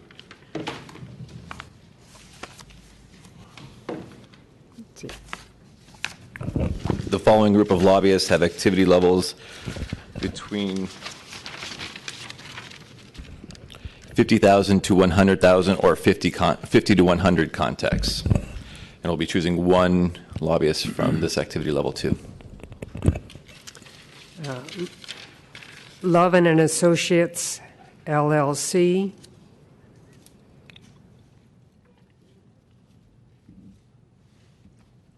Daniller Consulting, Incorporated. Philip Lesser. Google Incorporated. Michael Yaki. Cisco Systems. Trust Company of the West.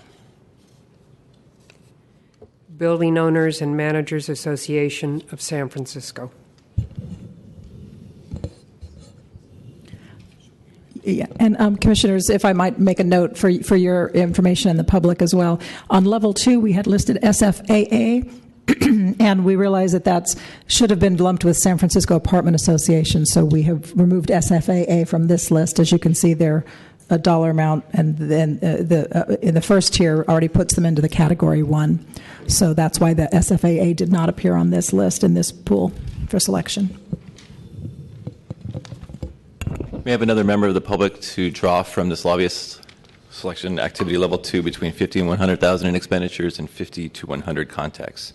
And we'll be drawing one from this pool. This is the one. For the record, Charlie Marsteller.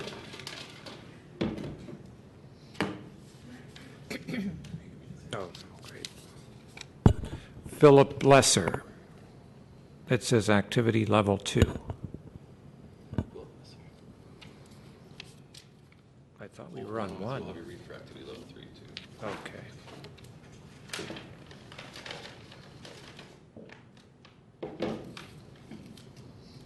You're so well organized. Should we put them in there? And oh, we go 3. That's right. Our final pool of applicants are lobbyists with activity greater than 10,000 to 50,000 or 10 to 50 contacts, and we'll be drawing one lobbyist from this pool. Lobbyist John Newman, lobbyist Singer Associates, Incorporated, SGC Strategic Communications, James Ross, Varela, Braun, and Martell, KIS Consulting, Tishman Spire Properties, LP, San Francisco Association of Realtors, Andrew Gregg,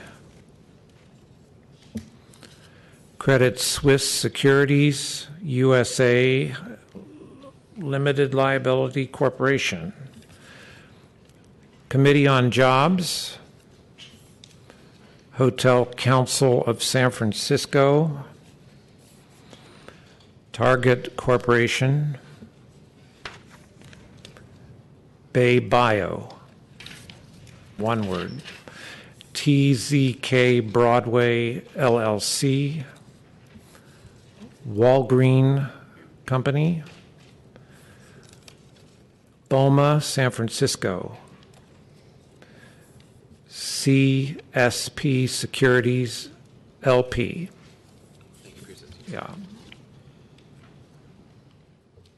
One final member from the audience of the member of the public to draw from this pool. We just require one lobbyist from this pool.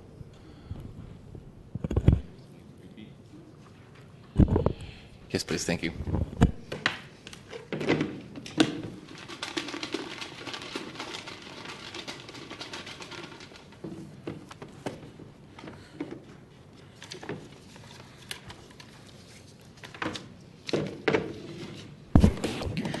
SGC Strategic Communications. Thank you.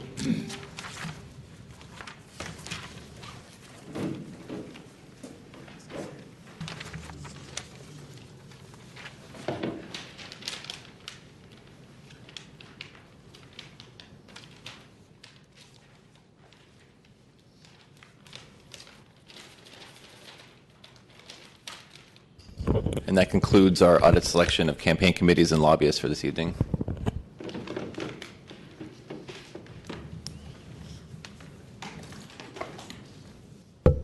May not be necessary, but I'll ask whether there's any public comment on this process that just took place.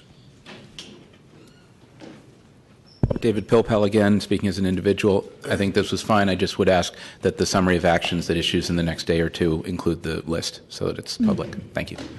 Thank you. Ray Hartz, Director, San Francisco Open Government, and I would agree with Mr. Pilpel that the list of names, including the expenditures and level of contact, should all be given out.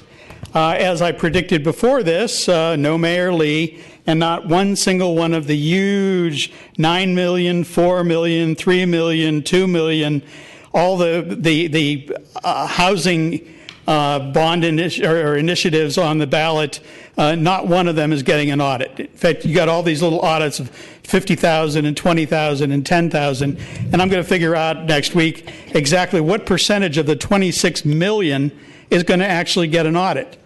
Because I don't really think that auditing, Mayor Lee has 3 aides that have been convicted and are now being sentenced for illegal campaign contributions, and Mayor Lee, who is responsible for all those people, is not going to be audited. Because you can't audit the mayor. Well, I'm sorry, you could, but you wouldn't. You're too beholden to them for an appointment or for whatever it happens to be. I think the citizens of San Francisco really ought to start to watch SSG TV, and especially these meetings, and I'd like to see more of them actually come here and call you out for your dishonesty and your lip service to doing something which will actually make our elections more fair. Every single election in this city for the last 12 years, I have served as either a field election deputy or a poll inspector, because I believe that my obligations as a citizen are to support and encourage people to vote. And I am really disturbed when I see the groups, some of the ones listed on this list, deceive the public blatantly, spend millions of dollars to do so, and yet you have no interest whatsoever in the mechanics of their institution. You'd go after some little person with $20,000 who probably doesn't have anywhere near the resources and consider yourself, oh, so virtuous. Our city politics are for sale. The mayor's position, the city attorney, I mean, look at the mayor. Nobody even bothered to run against him. He won by default and didn't even manage to get a plurality. And yet these campaigns, this way of selecting audits is a bunch of crap, and I don't appreciate the commissioner writing what is a nasty note to the person next to him while I'm talking. Thank you.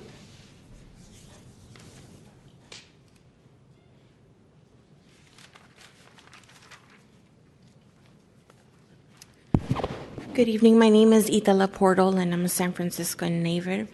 My question is, I partially agree with the gentleman over here. one of the larger committees that were in activity one were not selected.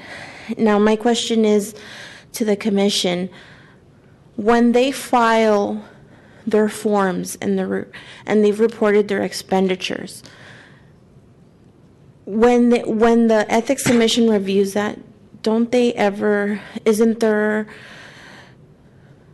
catch anything that might not be properly reported or might not be spent correctly? Isn't there a way to catch that during the process of reporting the forms every time the forms are due? Because some of them are reported every 3 months, and some of them, depending on the type of committee or if it's a candidate, they file more frequently.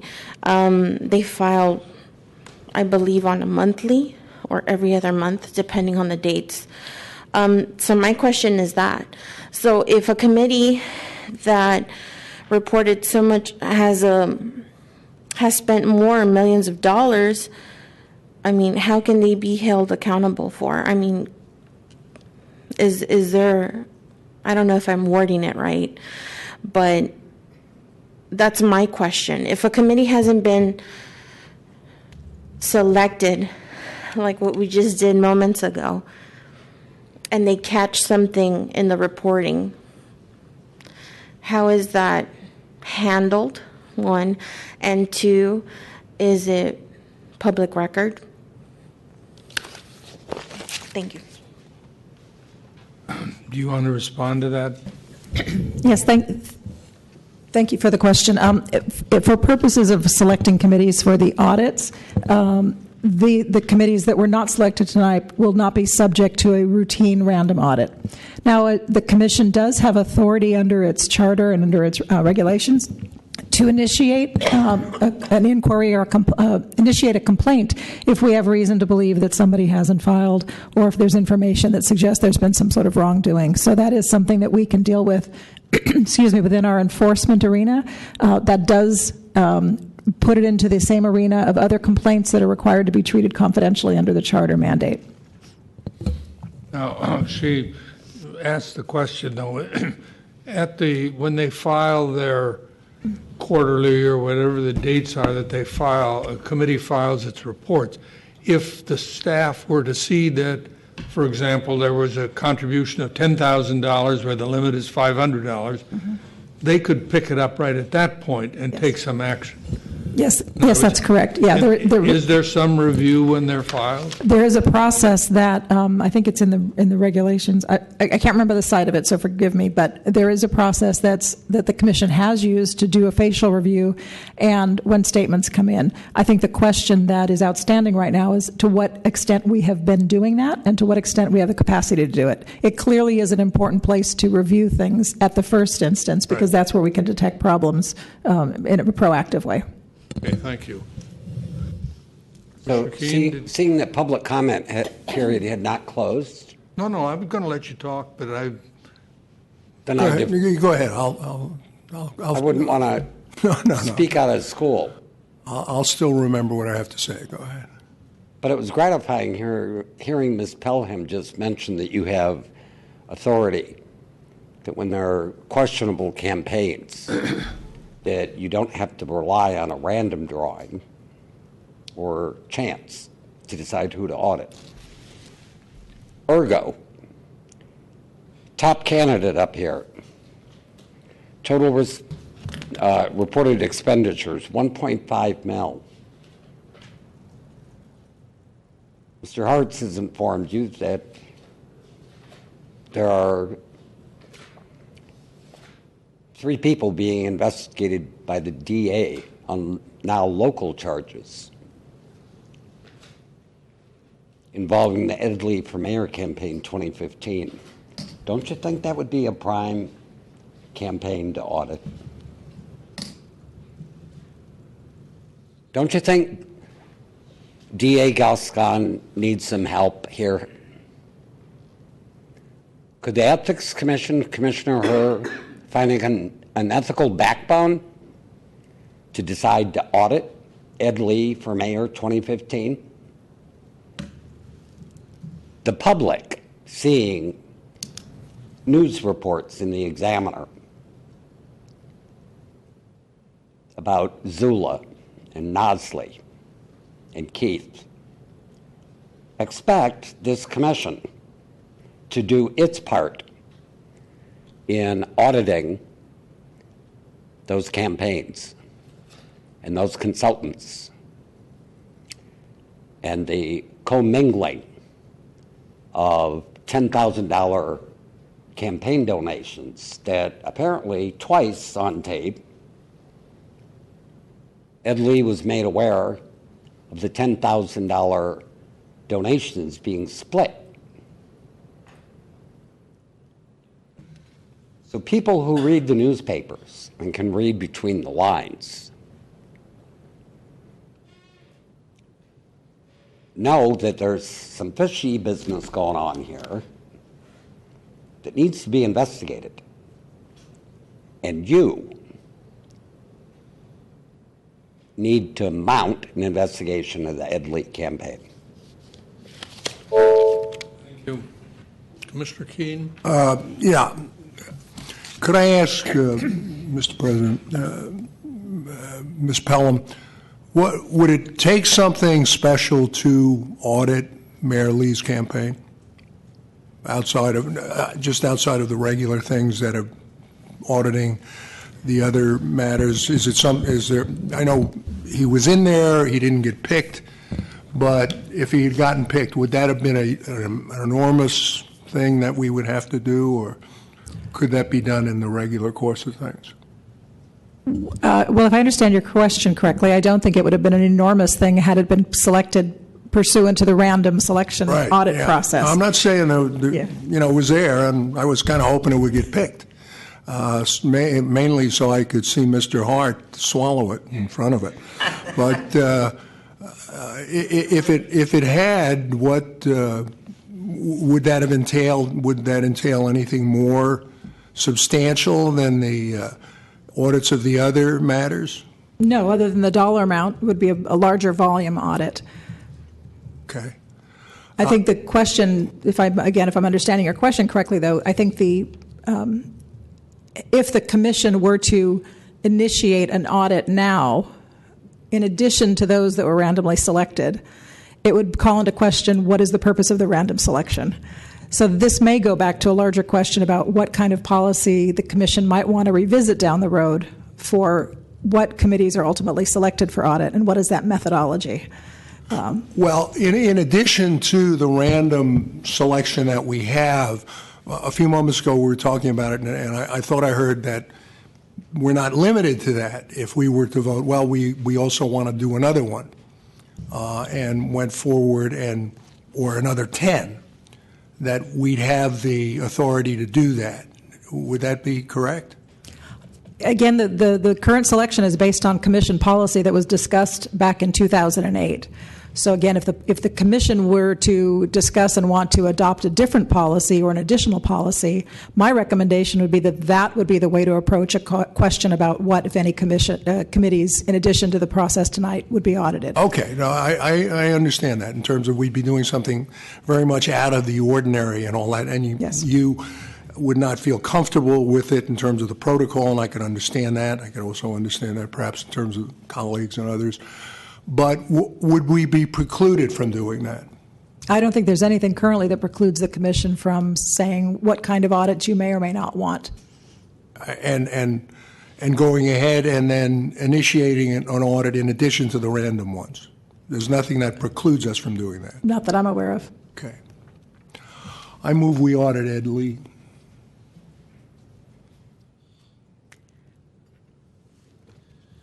I guess I would ask the city attorney whether that's an item on the agenda or whether it has to be agendized for the next meeting. Well, I'll leave to the city attorney the legal. I just would raise from a policy perspective. I think that it would be very, very important for the commission to have it within a broader discussion about what are the factors Again, if the commission's calling for an investigation, or that's one thing. But I just think it's very important for the commission to have a clear-headed policy and factors to look at to determine who should be audited, so that everybody knows these audits are for the purpose of treating everybody fairly. I agree. I wouldn't want people to misunderstand. I agree with you entirely. I agree with you entirely on that, and I wouldn't want to do that. It's just that throughout this year we have had, both in the press and we've had discussions among ourselves in this body from members of the public, and we've ruminated on it about the matters having to do with alleged corruption at the top level of San Francisco government, the federal investigation, and the indictment of the individuals that were involved, the fact that District Attorney Gascon has indicated that he is involved in a very vigorous investigation related to the matters having to do with those taped transcripts of Mayor Lee's associates with various individuals that were shown to be illegal. The fact that you have 3 people who've now been essentially they're going to prison in regard, and the talk was continually about the mayor and influence peddling. It's not. I think we have not, nor have I asked for, nor I think would we have enough to initiate a formal investigation of Mayor Lee regarding all of these things, many of them anecdotal. But certainly in regard to us having the power to conduct an audit, and I hate to agree with Mr. Hart on many things here, really, because he gets my goat on most of the things he says. But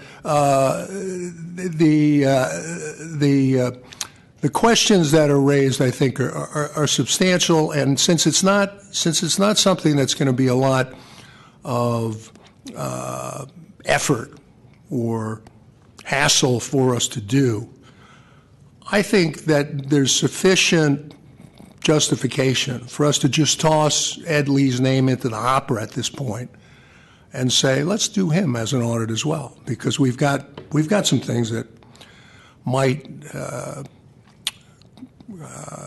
call for some questions that might be answered. So in that sense, I say, what's the harm? I see none. I see also a certain degree of credibility coming to this commission for stepping forward and doing it. And it's beyond the protocol.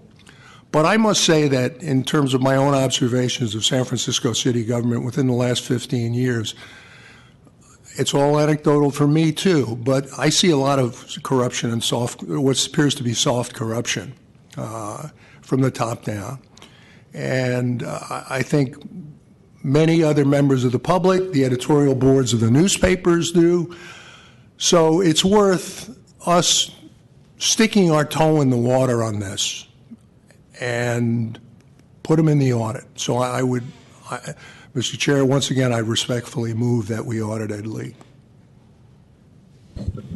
So I think there's 2 pending questions, so let me just take them one at a time. The first is about the Commission's general powers to audit or select committees for audits. So Section 1.150 of the Campaign and Governmental Conduct Code provides that the Ethics Commission shall audit all candidate committees that receive public financing, and additionally provides that in his or her discretion, the executive director may initiate additional targeted or randomly selected audits of any committee, irrespective of whether the committee received any public funds. So that's what our local law provides in terms of our audit authority. But Mayor Lee's committee did it or did not receive public funds. I know that some of the candidates in the mayoral race did, but did he? No, he was not a publicly financed candidate, so it's not a mandatory audit. Okay. So it's subject to the targeted audits initiated by the executive director or the random selection process like the one you saw tonight.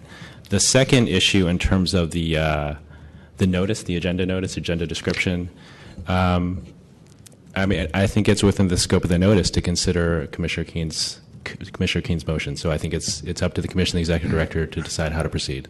Do I hear a second to the motion? I'll second it. Any public comment?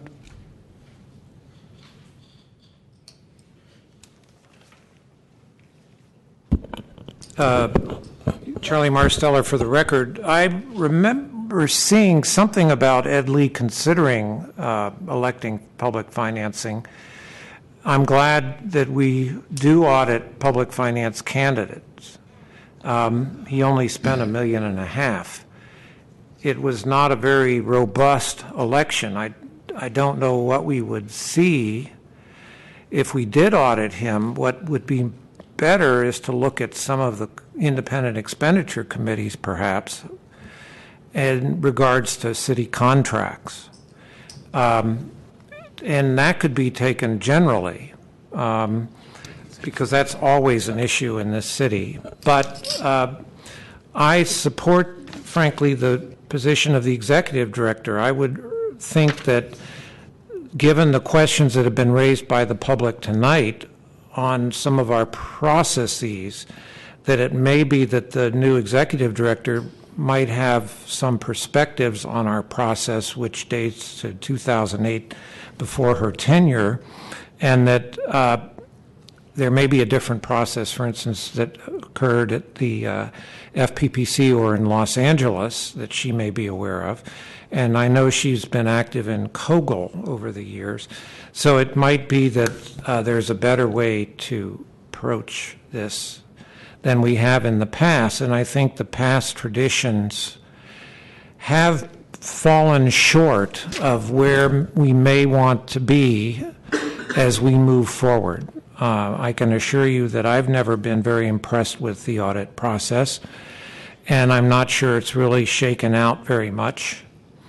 And as a result, now may be the time to look at, basically to audit the audit process and see if this is meeting our expectations and the expectations of our public and the technical dynamics that are occurring in the political environment as regards city contracts.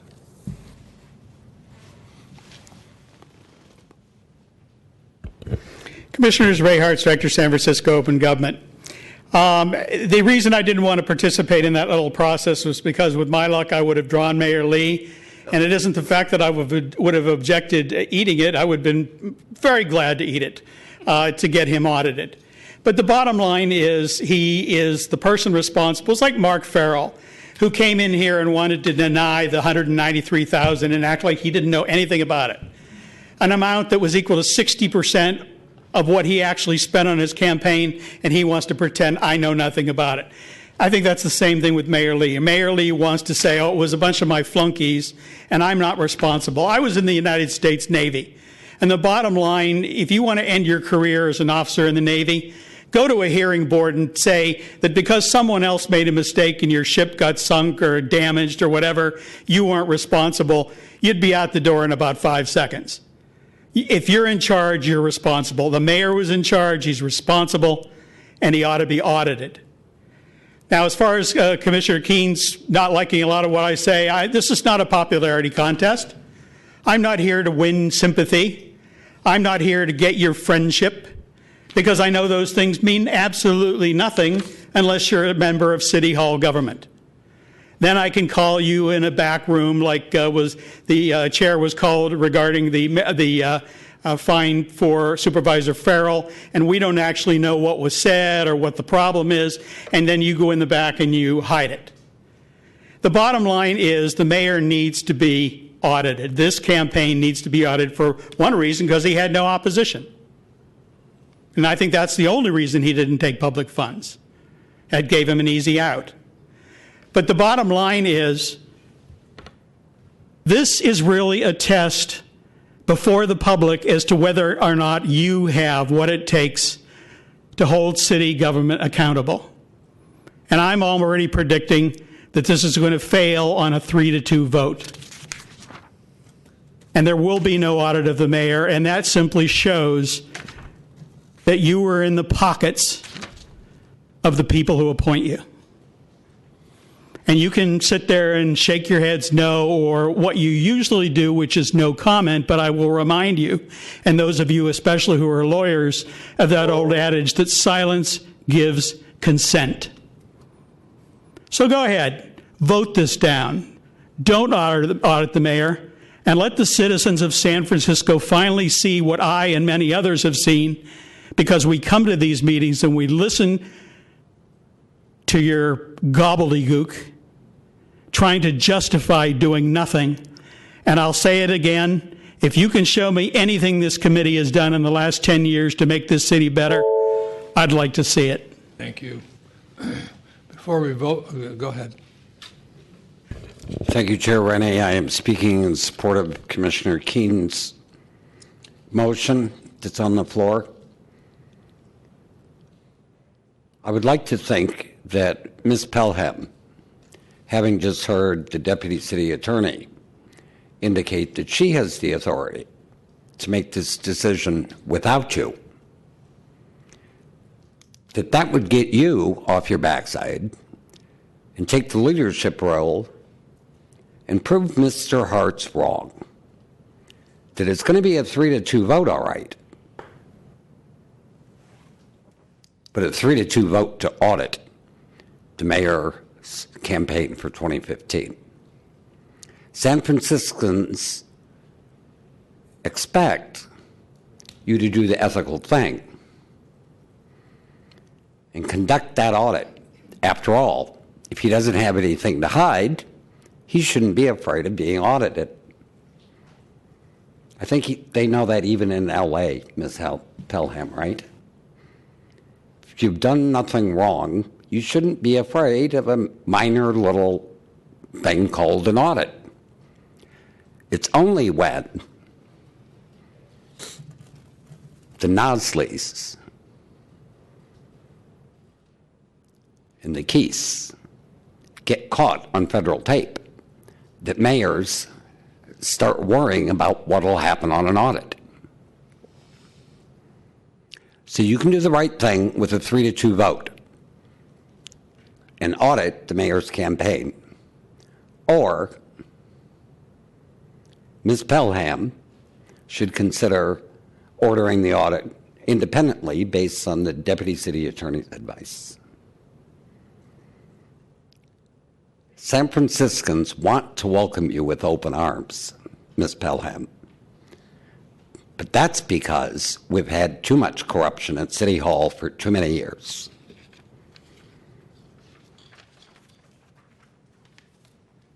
Thank you.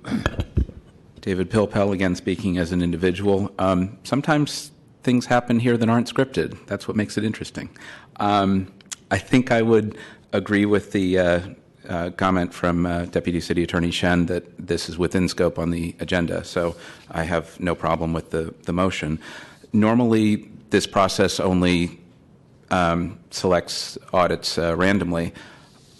Other than the law that was just quoted, I'm not sure that I see a problem making a sort of targeted selection based on other criteria, and if the Commission chooses to audit the mayor's campaign based on the allegations and what we've read in the paper and whatnot, I'm not sure that there's a problem there. And I don't know what an audit would reveal. I tend to believe that the higher value campaigns hire lawyers and accountants and generally are in more compliance with the law than middle or lower value campaigns.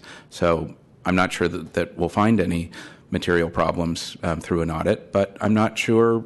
I could be wrong, and maybe an audit is the best course here to answer any outstanding questions relative to the mayor's campaign from 2015. So it's a very intriguing question, and good luck on this one. Thanks. Any other public comment? Before we vote, I want to ask Ms. Pelham if this motion were to pass, does it pose any problems from your point of view at a staff level to add this to the other audits that are going to be done? Thank you for the question, Chair Rennie. My concern, or my concern, is not one of whether this would pose a problem for the staff in terms of doing an audit or looking at the level of the audit that would result if we were to add the Mayor Lee or the Ed Lee for Mayor 2015 campaign into the mix. I want to just be very clear with the Commission about my general concern about establishing a process that is not predictable for the public or for candidates about when we say we're going to select audits through a certain method, for example. I think it is very important to be able to follow through on that selection process.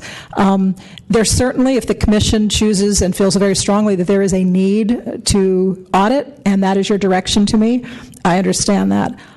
I think that it's very important as an organization, however, that is all about transparency and about process and holding others accountable to process, that we also model that for others. So my concern would simply be if the Commission feels that this is a level of committee where there have been concerns or issues raised, I think this is something that would be very important to create a new policy going forward so that we assure any other candidate, for example, who may raise or spend more than $1 million on their campaign, that they too will be subject to audit. Because the last thing that I would want is to have the public or others have the misperception that this kind of an action is based on individual rather than policy concerns. And I know that is not the intent of anybody on the panel, but I just wanted to make that point and encourage us to do things as much in a formalized process as possible, because I think that ultimately benefits the work of the Commission and the integrity of the work of the Commission. So that was just my point I would like to share.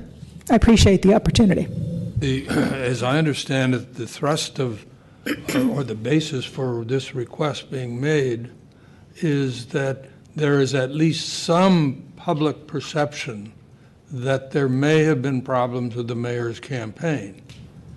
And clearly, if any campaign, it's not a question of it was over $1 million, but if any question were to rise in the newspaper that Mr. X's campaign was accepting illegal payments or whatever else it may be, it would be a justification for the Commission to say, let's, even though it's not randomly selected, I understand the random was so that there isn't the sort of favoritism, picking on somebody who's unpopular, we're going to pick on their campaign. But the random was to show we aren't making any determination that a committee should be audited in our random selection. The question is that if there is a perception in the public that a campaign committee may have violated the law, isn't that sufficient justification for the Commission to say, well, let's add that to our random selection as a policy matter? But that's just a thought. But Commissioner Andrews? Yeah, I'm sorry, Mr. Chair. I needed to jump. It feels like we're creeping a little bit because now we're actually getting into the discussion that I feel we should have. I do have to say that I probably won't support this because I'm one for process. I believe in transparency. I believe in protocol. I believe if we're going to amend or adjust our practice or protocol or policy, that we need to have full discussion on it. We have been blamed in the past. First, I want to say this. Yes, I think in terms of an audit, I think we should definitely do more audits. If it's Mayor Ed Lee his campaign that we should, this isn't our only chance in order to do that. We'll have next month or any time, it seems to me, at our choosing that we can do that. But I have seen, at least in the last 2-3 years that I've been on this commission, that we jump to conclusions or we jump forward with process and we don't have all of the steps laid out. And then we get tripped up in the end and we try to put Band-Aids on something in the end where we've messed it up in the beginning. I'm thinking of a few different situations. So I just want to think this through so that it is not Mayor Ed Lee that we're targeting any candidate or any particular campaign that has an allegation.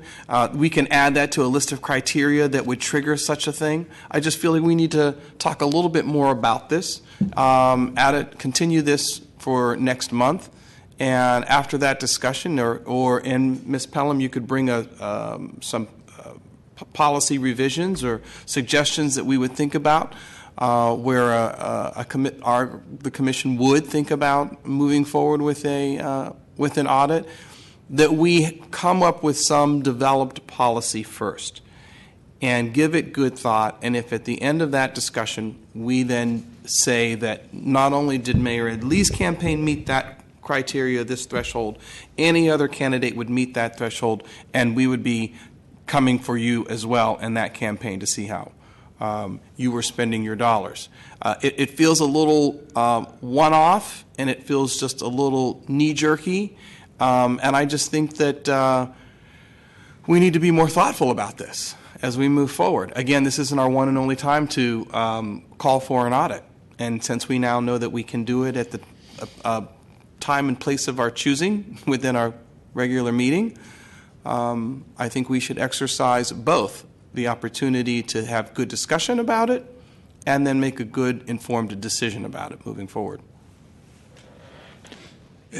Commissioner Herr? I agree with Commissioner Andrews and the executive director. I mean, I think when you talk about backbone for a commission, I think especially this commission, what's important is that it's equitable and it's fair. And I think for commissioners to just start throwing out names of people who should be audited without any discussion of what policy strictures there are for that kind of discussion, I think makes us vulnerable to a political process that we're supposed to be insulated from. So I would agree that the motion should not carry. I agree with everything that's been said by Commissioner Herr and Commissioner Andrews and our executive director. I do think, let's set a policy then. Maybe we need to audit every single campaign committee over a certain amount, not just the random ones. We have a process for that. But if we think that we need to audit anything that's over $1 million, then let's agree that we're going to do that so that it appears to be fair. The last thing we need is to be accused of some kind of witch hunt and total unfairness. So I can't support the motion at this point. But yes, let's come up with a policy if that's what we want to do, and look at how much work that's going to be, given all of the other committees that are being audited as well. But maybe there's a separate category where it's called for. Commissioner Keene, do you want to reconsider your motion? No, I don't want to reconsider the motion. Just a couple of comments with all due respect to my colleagues who disagree. We're not just coming up with this one on sort of a toss of a coin.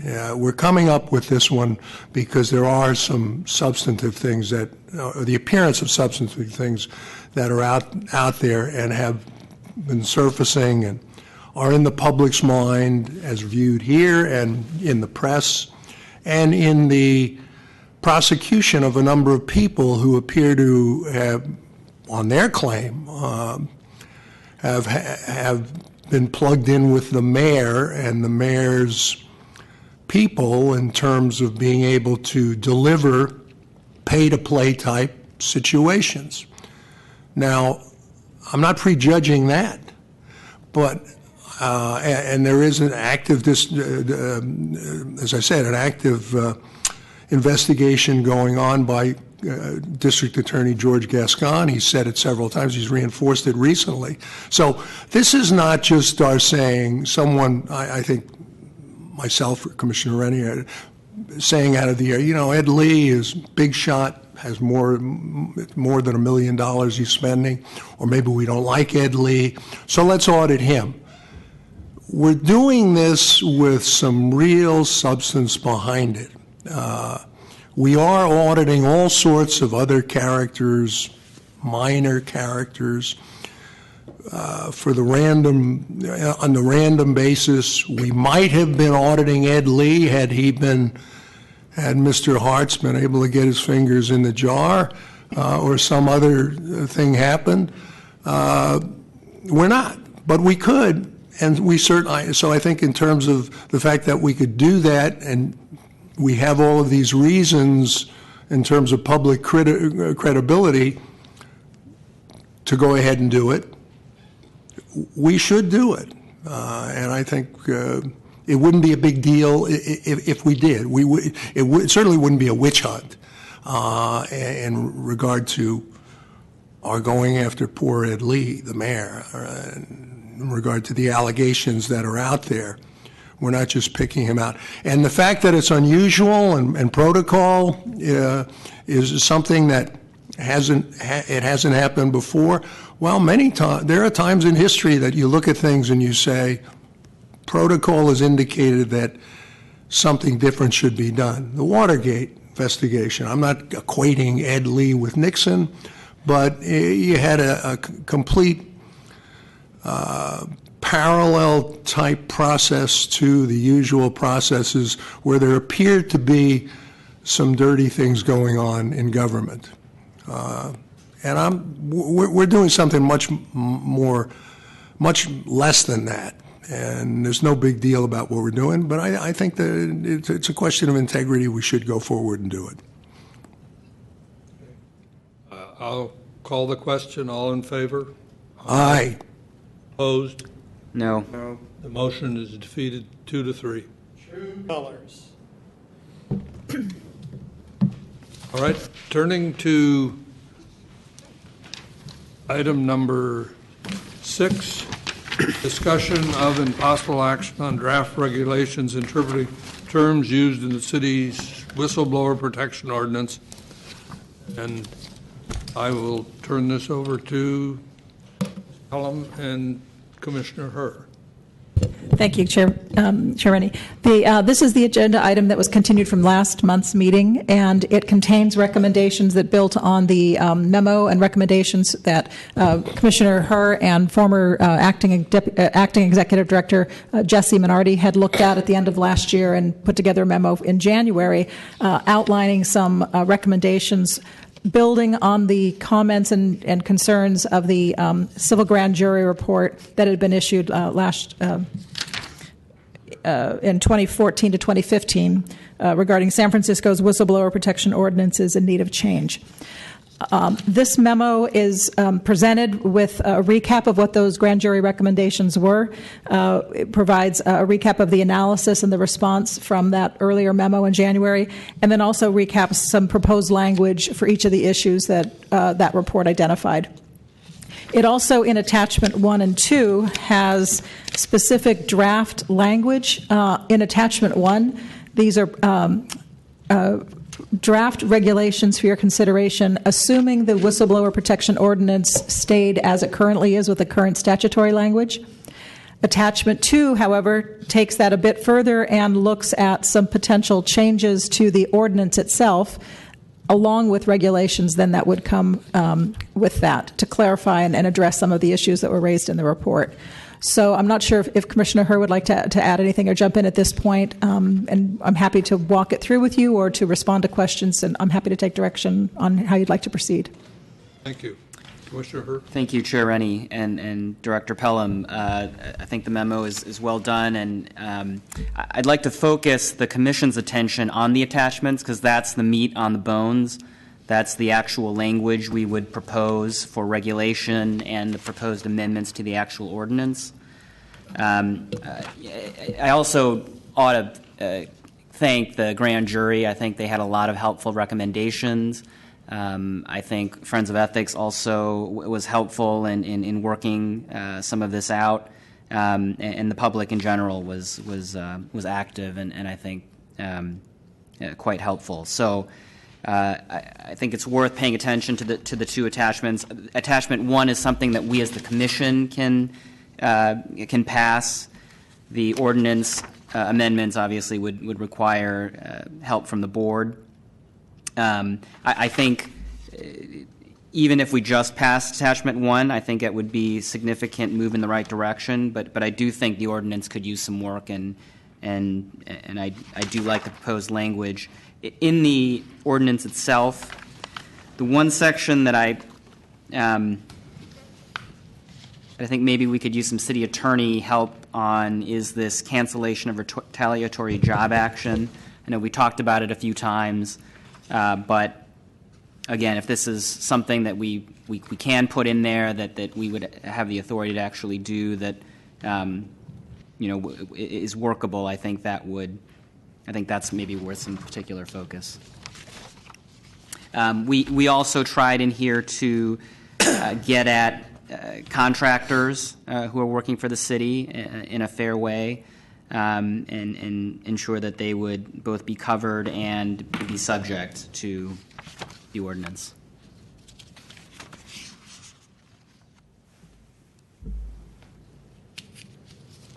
Any discussion just generally?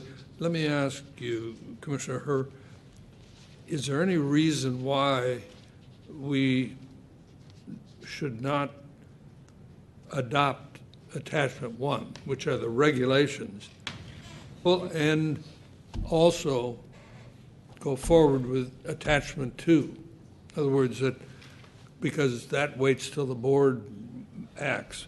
But is there any downside with our enacting these regulations? I mean, is it a duplication of effort? Is it confusion or anything? I think, and Director Pelham should weigh in, but I think that if we pass attachment 1, we will have done some good, and I think even without changing the ordinance, it will help. It's not redundant to the changes to the ordinance. I do think the ordinance changes separately should be adopted as well, but obviously we can't do that tonight. Although we can vote to send it.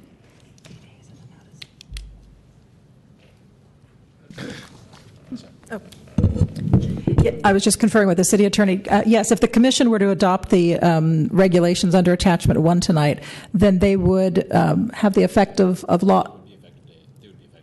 Yeah, they would be effective within 60 days after the commission's actions.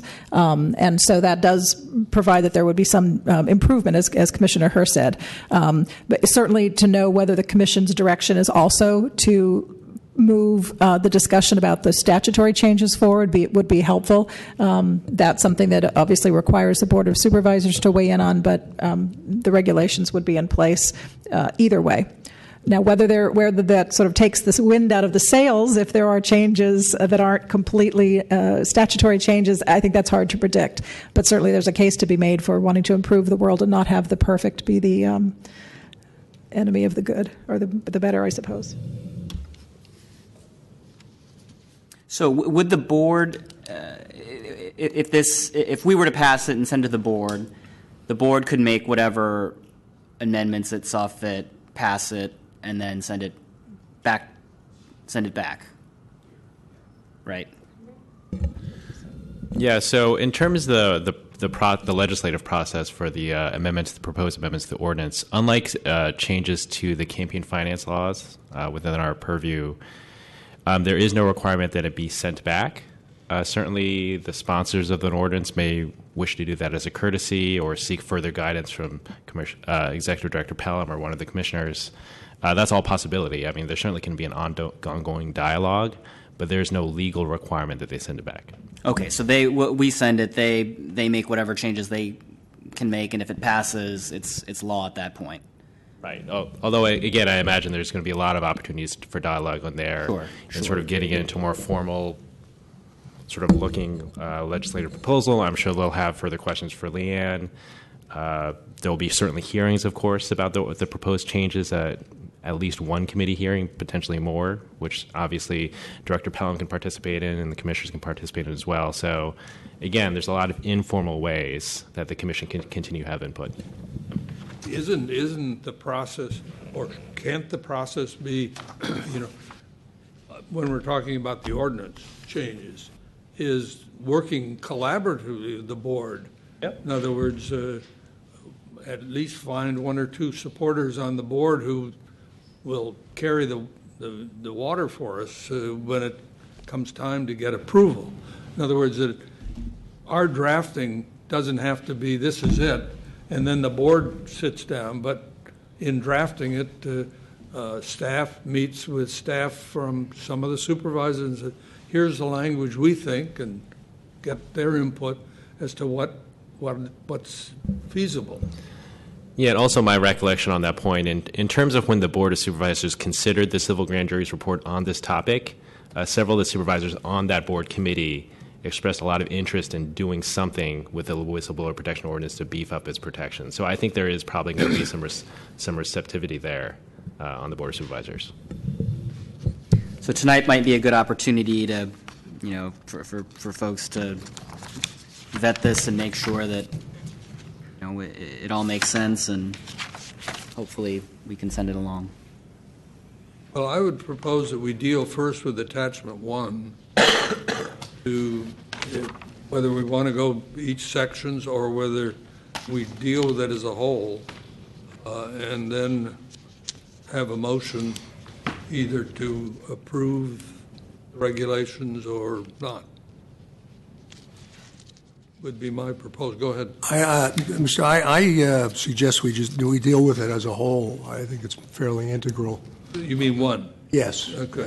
It's fairly integral, and we just go ahead and have discussion and then vote on it, but take it as a whole. All right. Any comments? I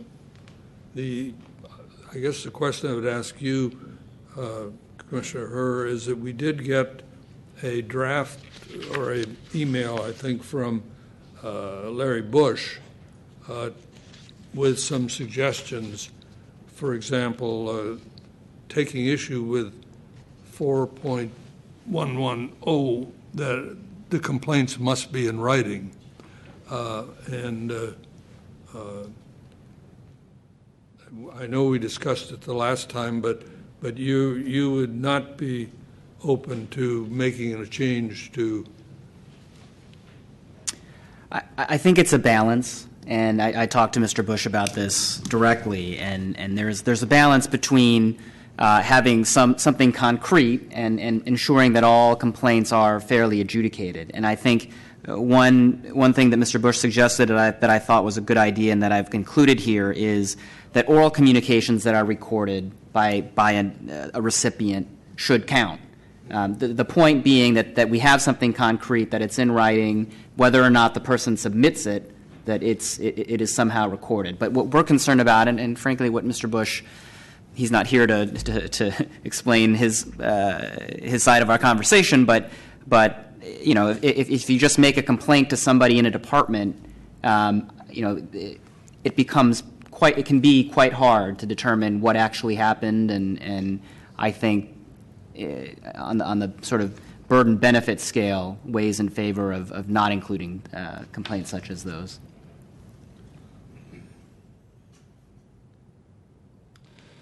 All right, any other comments?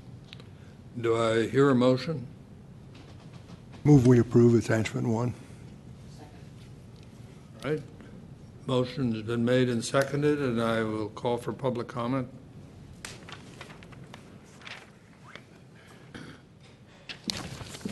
I've brought a handout, one from Ms. Pelham, and 5 copies for the board.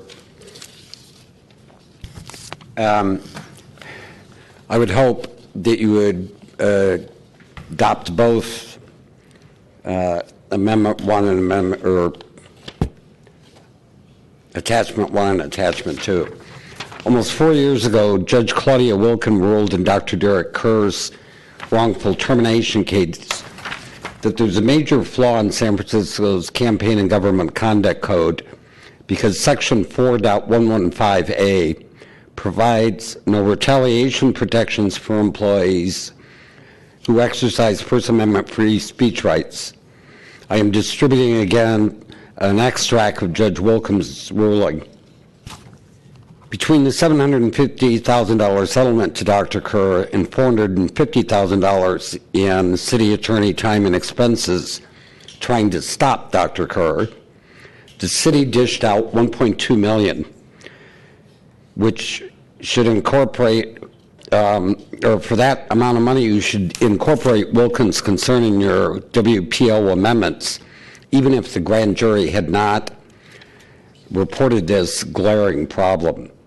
Voters passed Prop C 13 years ago in 2003, directing the Board of Soups to enact a meaningful WPO. For over a decade, basic First Amendment rights have not been added. It's time to do so today. What does it say about this Ethics Commission and San Francisco's city government itself to continue allowing retaliation against city employees who simply exercise First Amendment free speech rights? If this commission telling city employees that if they want to serve the city, they have to relinquish their First Amendment rights in order to gain city employment? Is that the kind of city government we want? Which other jurisdictions also require government employees to forego First Amendment protections enjoyed by every other American citizen in order to gain government employment? As I testified to the Board of Soups Government Audit and Oversight Committee, September 3rd, 2015, city employees expect this body and the Board of Soups to amend the WPO to include basic First Amendment protections for city employees. It's long overdue. So I urge you to not only incorporate First Amendment protections into 4.115A now, while you are taking this opportunity, but also urge you to strongly propose to and advocate with the Board of Soups and the mayor to incorporate this protection in City Charter Section F.107C. Thank you. I think your time is run. Thank you. Any other comments? Good evening, Commissioners and Director Pelham. I'm Dr. Derek Kerr, a whistleblower. Over 20 years, the Ethics Commission has never substantiated a whistleblower retaliation claim. One reason that the Ethics Commission is a dead end for whistleblowers is that whistleblowers threaten power structures to which this commission is connected. I don't see a procedural fix for what is a political impasse. But since we're addressing fixes tonight, I'll make some suggestions, 4 of them. The first is to consider altering the burden of proof by requiring probable cause rather than a preponderance of the evidence. This is what OSHA's Whistleblower Protection Program is doing. Whistleblowers don't have access to 51% of the evidence. The wrongdoers have 100% of the evidence of wrongdoing. Your staff lack the resources and the courage to get the evidence. So using a probable cause standard would be more appropriate given the circumstances. Number 2, I'm worried about your defining a complaint as solely written because it tends to delegitimize other kinds of complaints. A written complaint is reasonable for a whistleblower retaliation claim, but not for the primary initial whistleblower complaint. Most of these initial whistleblower complaints are made verbally, usually to a supervisor. But when the boss is complicit in the misconduct, the whistleblower is doomed and has no proof of having filed a complaint because it wasn't written. It's usually verbal. It's only after retaliation that people write things down and send it in. Also, nowadays, workers will report complaints on their cell phones or misconduct. So if somebody brings you a video of misconduct or a video of their complaint Are you going to dismiss that because it isn't written? Suppose a whistleblower brings you documents, incriminating documents that show fraud. Are you going to ignore those documents because they don't have a written complaint that goes along with them? Would you dismiss somebody like Deep Throat, who exposed Nixon's Watergate activities because he did it verbally over the phone? So you should accept revelations of wrongdoing, whether they're verbal, by video, by document dumps, or written.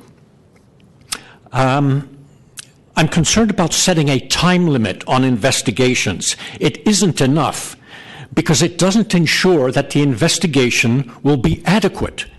It's very easy to do a substandard investigation under the time limit. I think you've exceeded your time limit. I'm sorry. Thank you.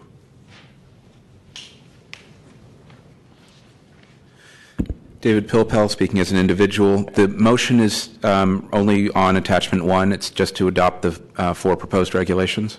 Okay. Correct. So on that, the first 3 start out with a sub A that suggests that there's a B and possibly a C. I would suggest not including that unless there are B and C for those regs. The writing is somewhat inconsistent. Some include the language shall and some have will. I would standardize that to shall throughout. Perhaps on the second reg, 4.115A1, and other similar adverse employment action shall include affecting. The last one, the reg 4A1, Ethics Commission staff shall initiate, et cetera. The third one, 4.115B1, I'm not quite sure why it's titled B1. It refers to section 4.115A, and I'm not sure that's the correct reference. I think it's in sub B that the hearing or the adjudication of complaints is handled, so I would just suggest having the correct reference. Sorry, that's on line 23? Yeah, so it's either B1 and then line 24 referring to B, or if it's A, then maybe it's A2. I think it's actually a sub B, and so maybe it's line 24 that needs to get fixed. I think staff is on this. I think in general, going on to page 2, the no less than quarterly reports to the commission makes sense. I assume that those will be confidential reports. That's not entirely clear. And I think keeping complainants up to date under sub C about the status of their complaint that's under preliminary review makes sense. I think one of the problems here is that people make complaints and don't always get an immediate acknowledgement or anything along the line to let them know just the status of a matter under review. So I think these, in summary, I think these regulations help. I would make those just minor housekeeping changes, adopt these, and send them to the board. And I'll have further comments when we get to the next item. Thanks.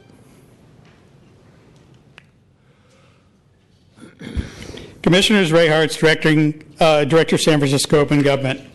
Attending ethics committee meetings is similar to watching people rearrange deck chairs on the Titanic.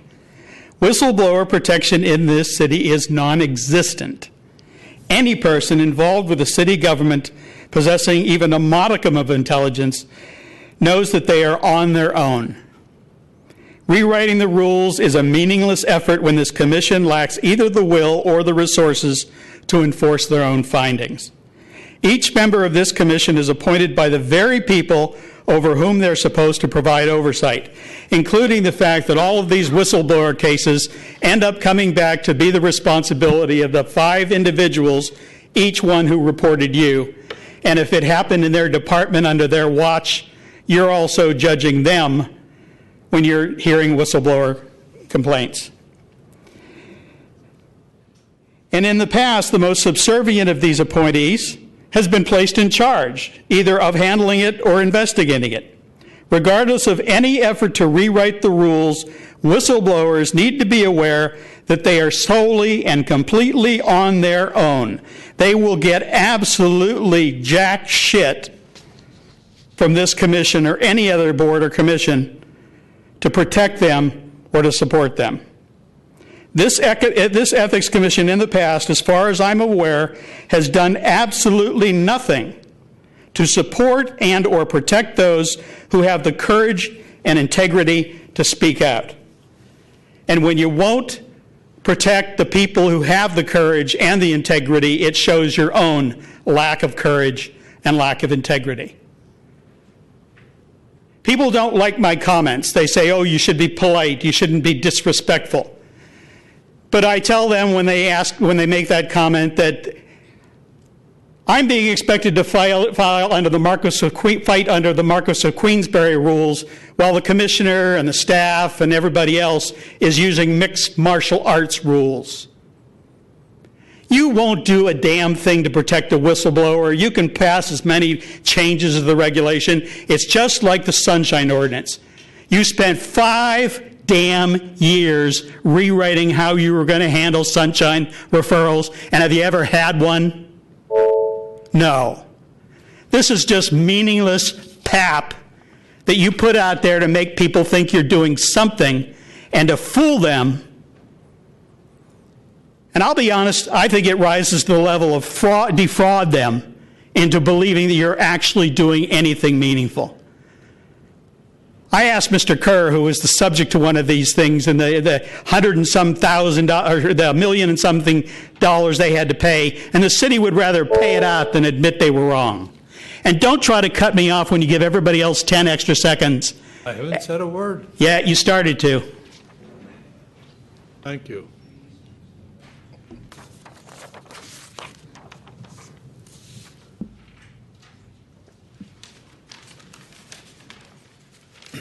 Hello, Commissioners. Elena Schmidt, Friends of Ethics.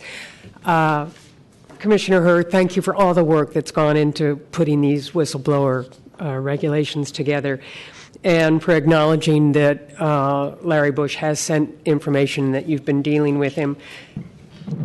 I just want to speak specifically to the idea about the written comment. And as I understood your introductory comments, what you were saying is it may not have to be in writing, but that there should be some kind of record.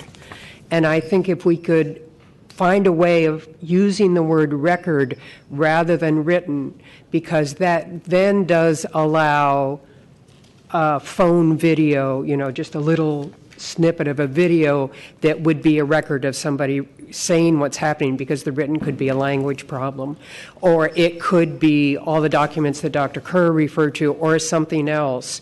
But by using the word written, all of us, I think, have a fairly strong reaction to you're using basically a standard technology when there are now a number of other technologies that can provide the record that you're after. Thank you.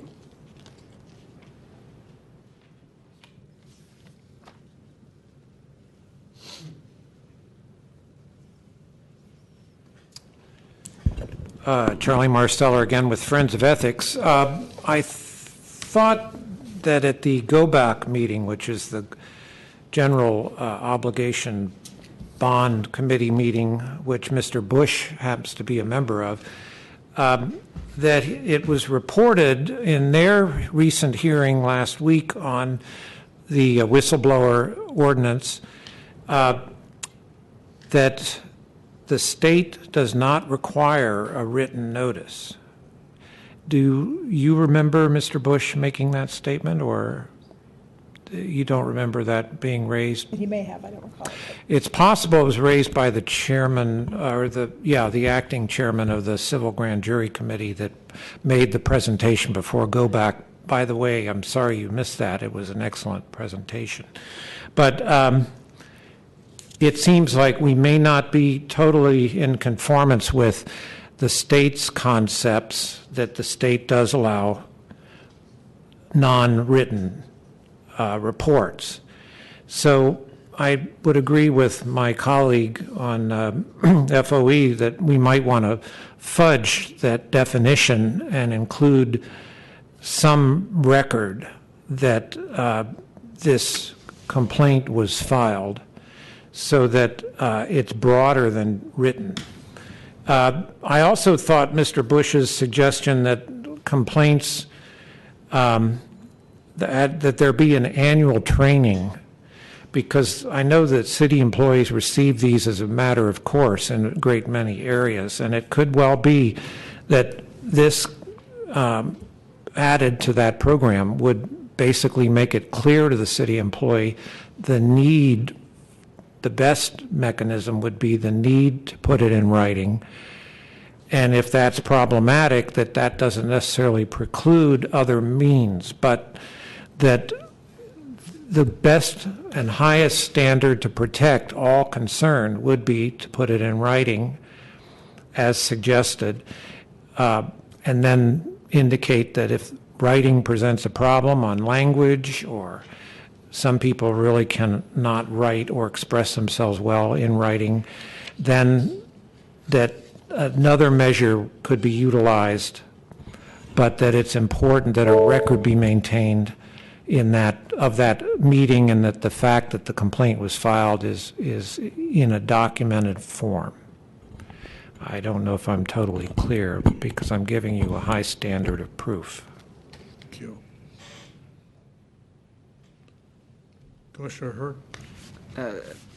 I like Ms. Schmidt's and Mr. Marsteller's and Mr. Kerr's suggestion. I wonder if we ought to add "or record" after the first word "writing" in 4.110, so that it would read, a complaint can be any formal or informal writing or record, such as, and then we give examples. Maybe if you're going on with your examples, you ought to put some example of electronic, something that shows whether it be a cell phone or video or whatever it is. My concern with putting in an example of video or audio recording is, so yes, I think if a person were to record some event happening, that could be sufficient evidence of a complaint that would comply with the regulations. This is, again, just off the top of my head, since I haven't thought about these video recordings, but I also don't want to make some suggestion that people ought to be recording conversations, given that that is illegal under California law without consent. I'm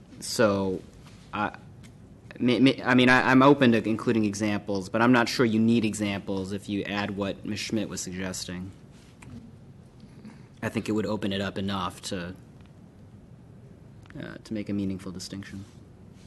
I'd accept that as a friendly amendment to my motion to approve attachment A, the language that Commissioner Herr has suggested to add the words "and record" or "record."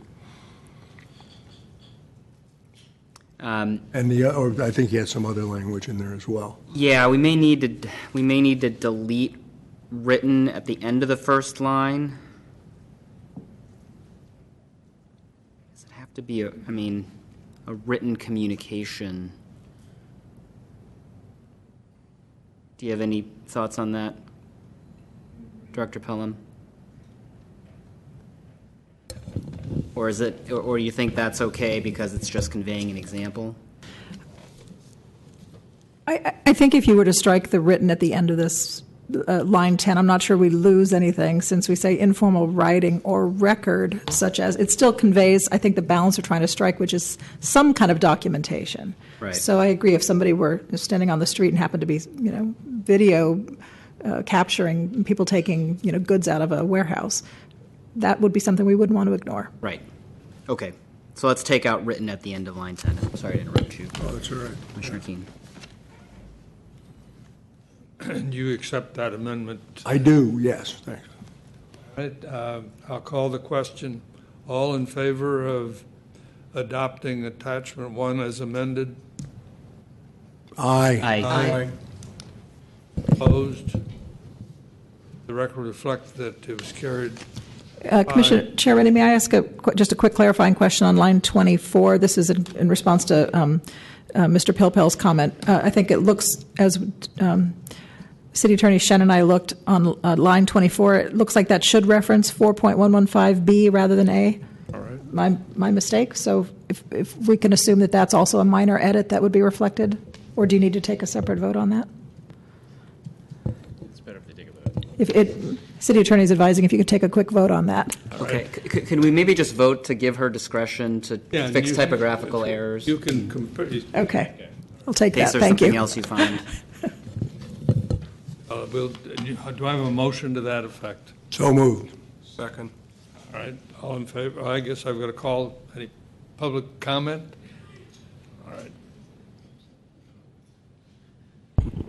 I always like an opportunity to comment on a motion on the floor, particularly when it gives Ms. Pelham some discretionary authority to add to Section 4.115A, Roman numeral 4, or renumber Roman numeral 3 to number 4 and insert Roman numeral 3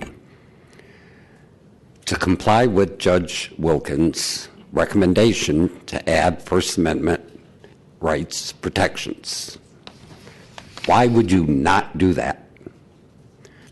Why would Ms. Pelham not use her discretion to amend editorial issues in Attachment 1? Why should my neighbor in my apartment building have First Amendment free speech rights? But as a then current city employee, I didn't. What's that all about? Simply because you become a city employee, you can be retaliated against, and that's okay? Did my managers at Laguna Honda Hospital and subsequently Department of Emergency Management know that it would be okay to retaliate against me for using my First Amendment free speech rights? And you would be okay with that? If one of you don't make that motion to add it,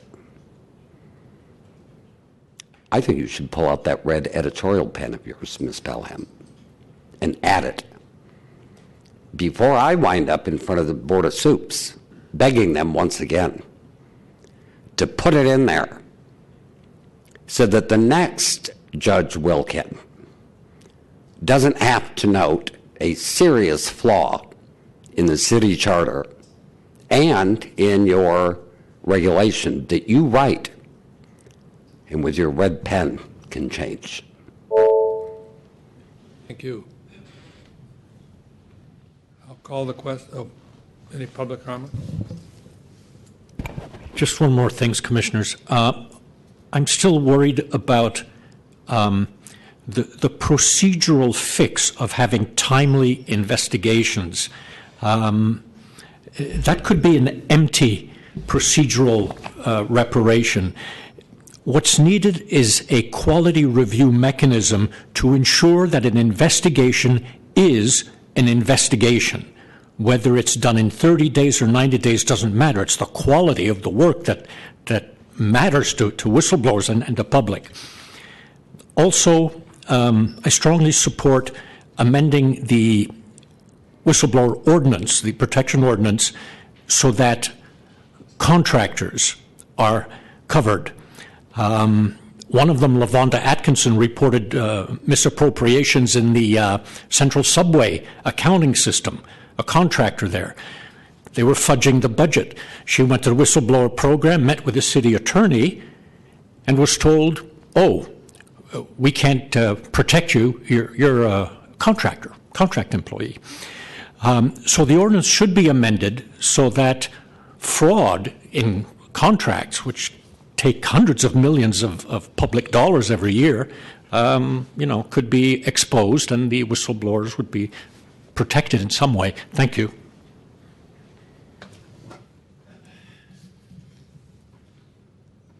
Commissioners, Ray Hartz, Director, San Francisco Open Government.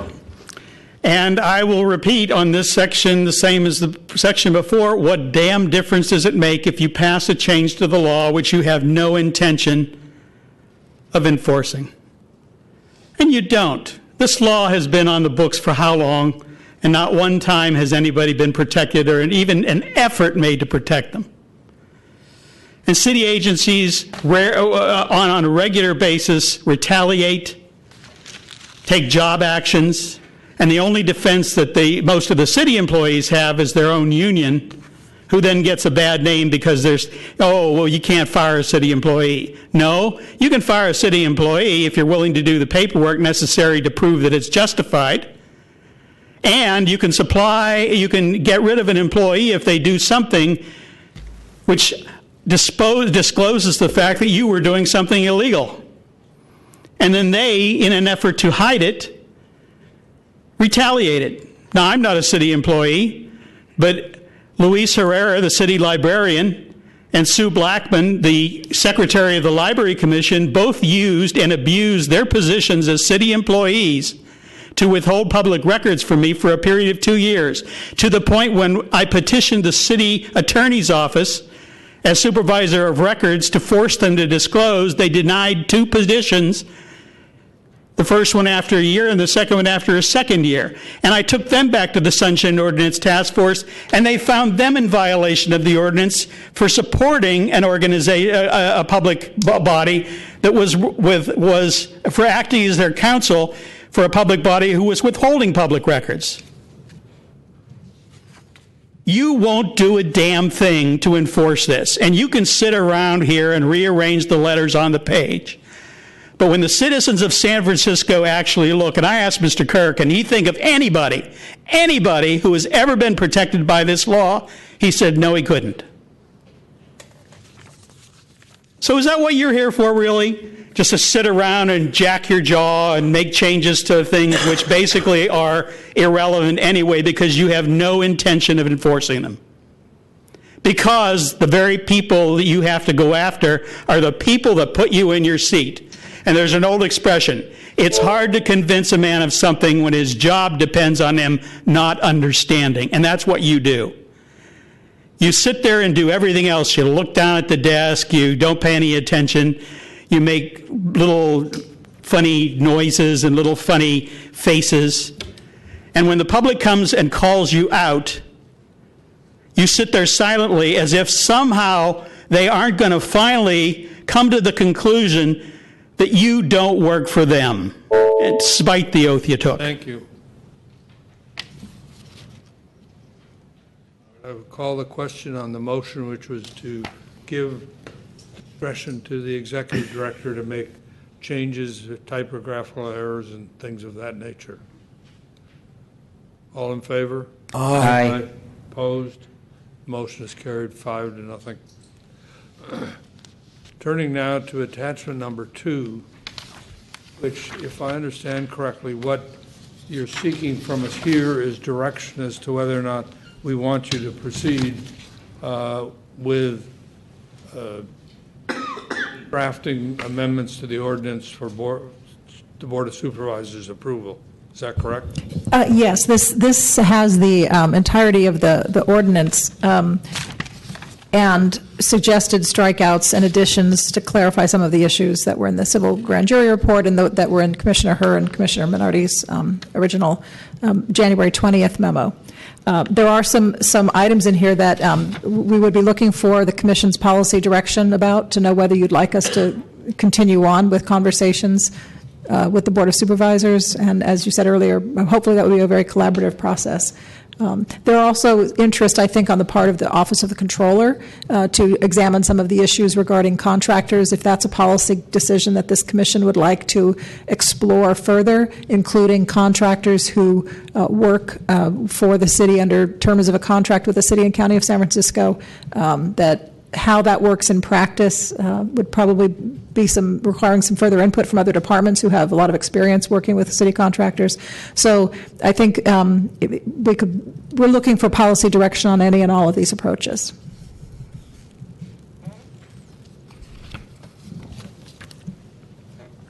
Do you have specific issues that you would like directions on? You mentioned the contractors.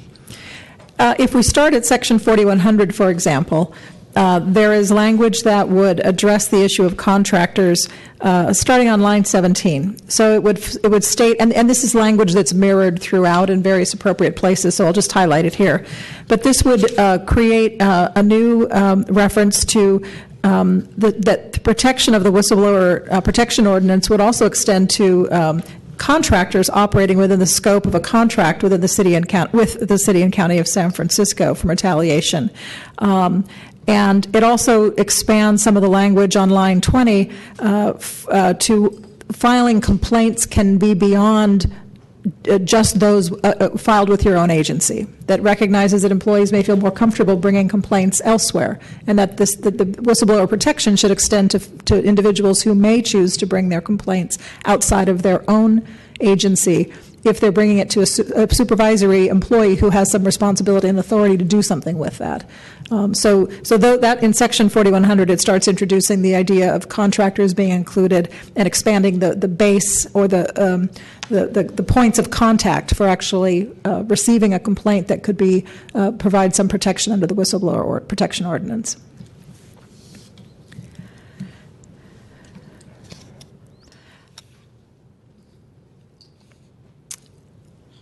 Do you want me to continue on just to? Yes, please. So under Section 4.105, for example,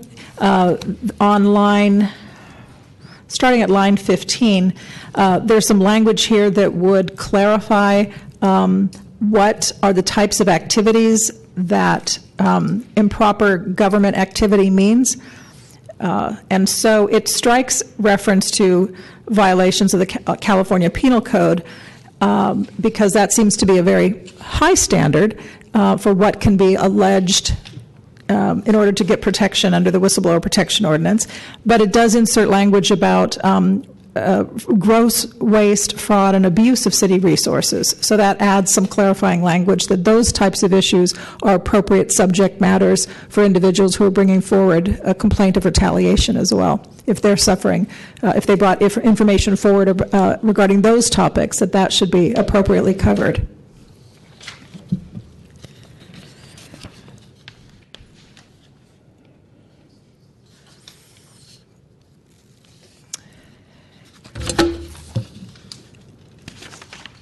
If I can forward to page, let's see, I don't have a page, Section 4.115, you'll see the same language mirrored where we get to the actual language that talks about what retaliation is prohibited. Again, it refers to contractors operating within the scope of a contract because the officer or employee or contractor has in good faith filed a complaint, as we would be defining it, with any supervisory employee, again, at the city, at the individual's department or at another city, county, state, or federal agency. So, again, this language is mirrored here to try and provide the actual protection. On the bottom of the same page under subsection B, under administrative complaints, we're introducing the notion that in order to provide some accountability that does not currently exist. The Ethics Commission may currently refer matters to the Department of Human Resources and can require that any other department, commission, board, or officer report to the Ethics Commission on a matter that has been referred to that agency for follow-up. This would introduce some language that's similar to language that exists for the Controller's Office elsewhere that says that within 90 days of receiving a referral, the Commission a referral from the Ethics Commission for investigation and possible disciplinary action, that the department shall report back to the Ethics Commission. That's a very powerful tool, actually, to have accountability back to this body about what's happening on these kinds of issues when they are appropriately referred to another department. So that's a new language that we're proposing to include as well and to get your feedback on. There's also clarification on the next page on line 7 through 9 under the burden of establishing retaliation to clarify one of the points that Commissioner Herr and Commissioner former staff member Bernardi addressed, that clarifying where the burden of establishing what exists. So this would clarify that to establish that retaliation occurred, a complainant in a civil action must demonstrate, or the commission in an administrative proceeding must determine by preponderance of the evidence that the complainant's engagement was protected, was a substantial motivating factor. So again, trying to clarify some of the language about the standards that apply for the procedures that are used. Under subsection C, penalties and remedies, we're proposing to include under subsection V5, which would be under lines 25 through 29. This is the idea that Commissioner Herr mentioned earlier, that of inserting language for cancellation of retaliatory job actions, so that following an administrative hearing under the Commission's existing authority and making a finding that a violation occurred, that the Commission may issue an order calling for the cancellation of a retaliatory employment termination, demotion, suspension, and other similar adverse employment action who exercise their right to protection under the ordinance. That was something that was directly referenced in the civil grand jury report. And so I think that and combined with the civil penalties, yes, we ought to thank think you. about what makes the most sense. I mean, maybe it makes more sense to up that amount of civil penalty much higher and not have this retaliatory job action. Maybe it makes sense to have both, but I do think it's worth the Commission's consideration as to how best to implement some sort of penalties and remedies for violations.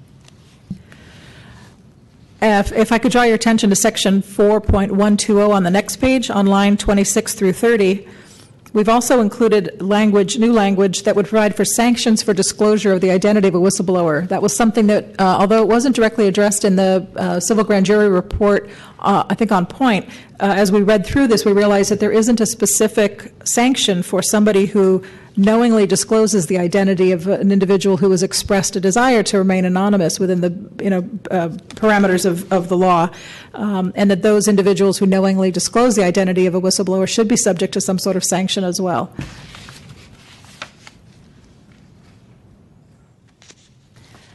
And I think those are the essential components of the changes that would for the actual statutory language. As you see in the last 2 pages of attachment 2, there are draft regulations that very much mirror the draft regulations of attachment 1 that you just acted on. So this would, to the extent that those also make sense, the changes would be made consistent here. To the extent that these help clarify provisions that are added or that exist in the revised ordinance, these regulations would apply.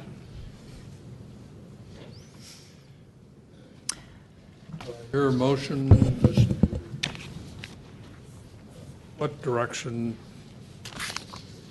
wishes staff to proceed in connection with attachment 2? Can I ask a quick question of Director Pelham? On the draft regulations at the back of the proposed revised ordinance, do we need any of these now that we've adopted attachment 1? I don't remember what we... I think the idea was that if the language of the ordinance were changed as shown as in attachment 2, these regulations would still be useful because, for example, as it's currently drafted, it would not define complaint as we show in proposed regulation 4.110. Right, but what we just adopted does. Yes. Right? Attachment 1. Oh, I see what you're saying. So if that were already in place, then would that need to be changed based on the language of the ordinance? Actually, I don't think they would then. No, these would all be consistent with... Okay. Yeah, thank you for that clarification. I misunderstood.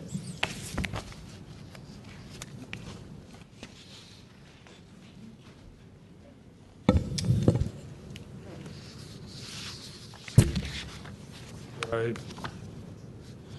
So, just to confirm, Mr. Chair, so I'm assuming that now that I've read through them and we've gone over them, that it would be appropriate for Director Pelham to meet with key staff at the Board of Supervisors to review these, get their comments on it, and then possibly bring it back to the Commission for more discussion?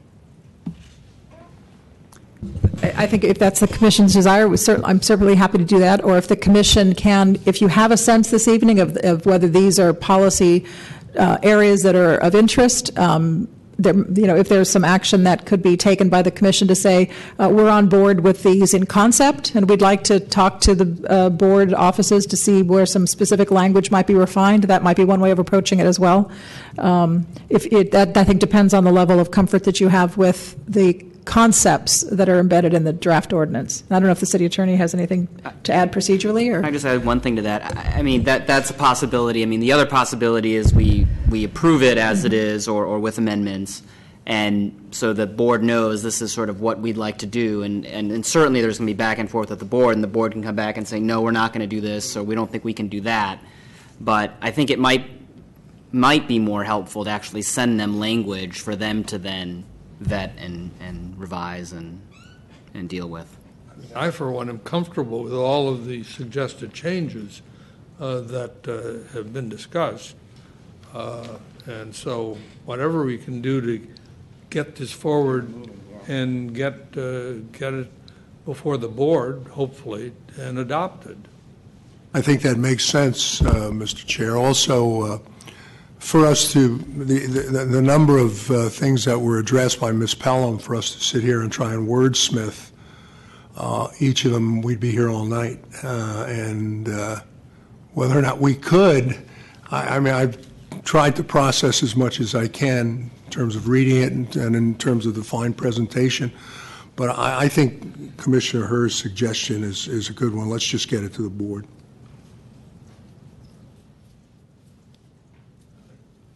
Move? I move that we approve attachment 2. Second. All right. Any further discussion before public comment? Okay. I'll take public comment. David Pilpel again, speaking as an individual. My first question is whether there's any meet and confer requirement here, in as much as it affects city employees, and in the past certain laws and regs required meet and confer. I don't know. Next, I very much appreciate first of all the work, but also in particular including contractors. I'm not sure, though, that this language actually ultimately does the trick. I read this to cover contractors. Where are you reading? Sorry, starting on page 1, line 17, 18. I read this to say contractors operating within the scope of a contract with city and county. That's the contractor themselves, but not necessarily an employee thereof. So I would strongly encourage adding language and employees thereof, and their employees, something to that effect, if your intent is to cover not just the contractor, but the employee. And I liked that construct of operating within the scope of a contract, which is on page 1 there, but for some reason that entire concept didn't end up on page 2, lines 12 through 14. It just says operating pursuant to a contract rather than within the scope of. I think within the scope sort of does something for me. And throughout, again, not just the contractor, but the employee. There were some other points in here. Sorry, these pages aren't numbered. I guess 4.115B1A. I'm not sure why you're proposing 90 days. The parallel with the controller is 60 days, and it seemed to me like 60 days was a fair amount of time and a good amount of time. So I would suggest conforming that to 60 days. On the next page, penalties and remedies, line 24, I like increasing the amount from 5 to 10,000, but I'm not sure that indexing that to inflation is easy to do unless the controller issues a notice of what the new amount is, and that just gets complicated. I would just increase it to like 10, and then the next time this ordinance gets reviewed, it can be increased again, if that makes sense. I mean, it just seems odd to me that the amount in 2 years might be $10,324.19. I have real questions about the next section on cancellation of a retaliatory job action. Does this commission have the authority to do that, sort of overruling civil service and an appointing authority? That's an interesting charter question to me. I don't know if you've gotten advice on that.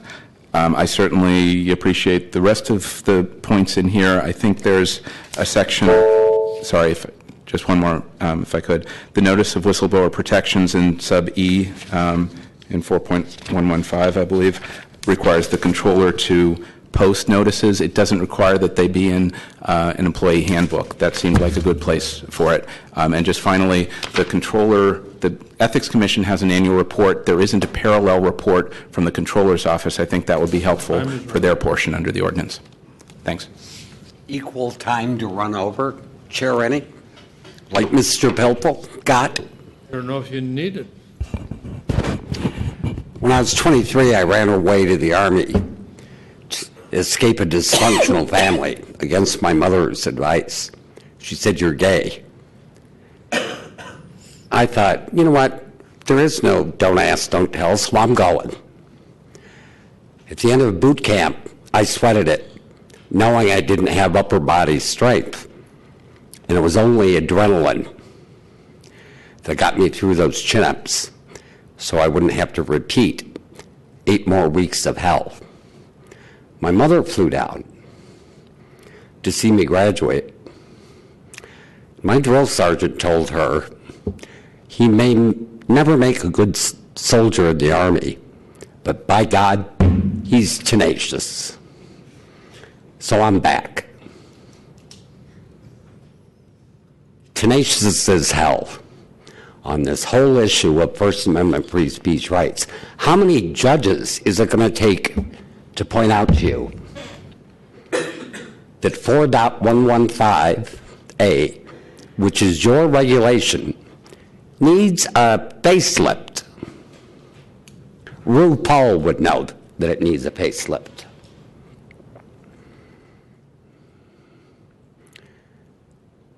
I'm going to repeat myself because I'm tenacious. Why should my next door neighbor have protections under the First Amendment right, but when I become a city employee, I lose it? Is that what the Bill of Rights is all about? Once you become a city employee, you start losing protections under the Bill of Rights and the Constitution?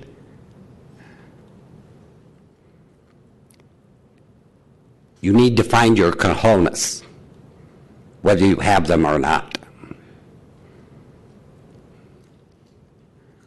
You need to recommend to the Board of Soups that they add First Amendment free speech rights, anti-retaliation protections for city employees. Otherwise, you will be overturning our founding fathers in the Bill of Rights, saying it's okay to retaliate against city employees by stripping them of First Amendment protections. Is that something you want to do to your grandchildren, Commissioner? Is that what they do out there in the avenues? Why would you not give city employees First Amendment protections? Because they're bad people earning a pension, and that's sufficient to take away their First Amendment rights? Give me a break.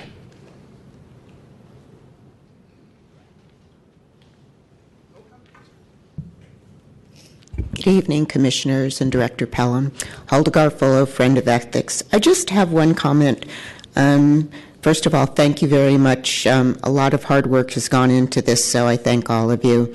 But the one thing under the section 4.120 to 123 confidentiality that I don't see, one of the biggest problems I discovered when I chaired the committee for the Whistleblower program back in 2010, 2011 on the civil grand jury was that when whistleblowers would try to find out the status of their complaint, they were kept in the dark using confidentiality as the weapon to keep them ignorant of what was going on with their whistleblower complaint. And I don't really see anything in here that might give them information, whether it's 30 days, 60 days, but Dr. Kerr's complaints were a perfect example. His complaints were used as a ping pong ball going back between the controller's office and this body.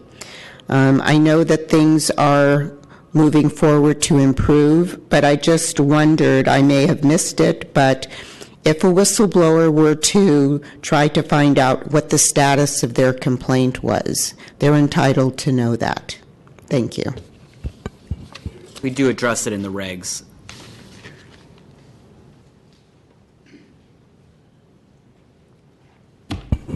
Commissioners, Ray Hartz, Director, San Francisco Open Government. I listened to these conversations very carefully, and I could have sworn I heard earlier that if you send something to the Board of Supervisors and they simply choose not to respond, end of story. And very frankly, given the efforts that members of the public have made to try to get them to do certain things, I think that's very likely what's going to happen, and you're very happy with that. In fact, I think the executive director was sitting here, let's find a way out of this. We don't want to actually have a conversation where they might have to respond to us. Let's just send this over, and if they keep it for the next 5 or 10 years or don't bother to respond at all, just what we wanted.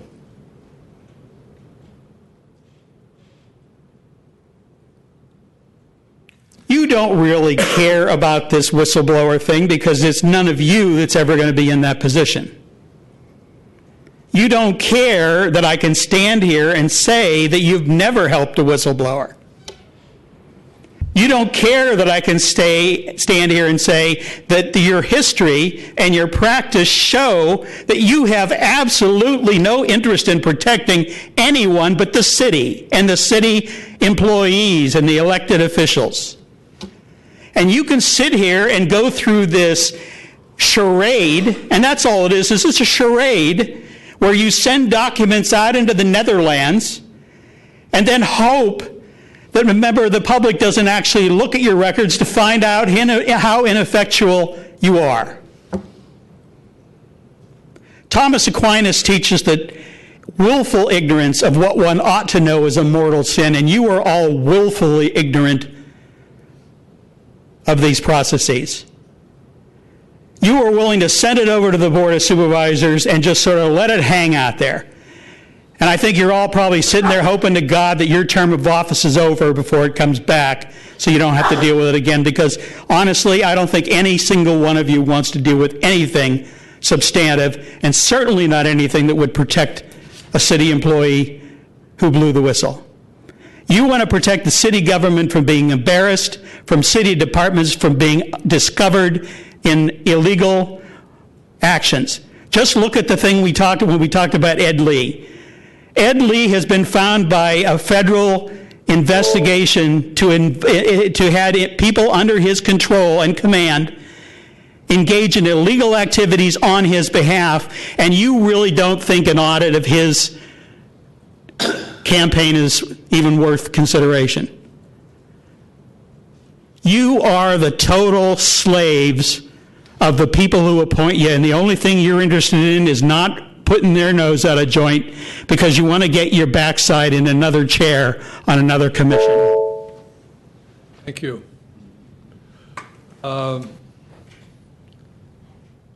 Commissioner Keene was trying to get me to declare a recess and stepped out. I prepared to call the question. Do we exactly have what the motion is?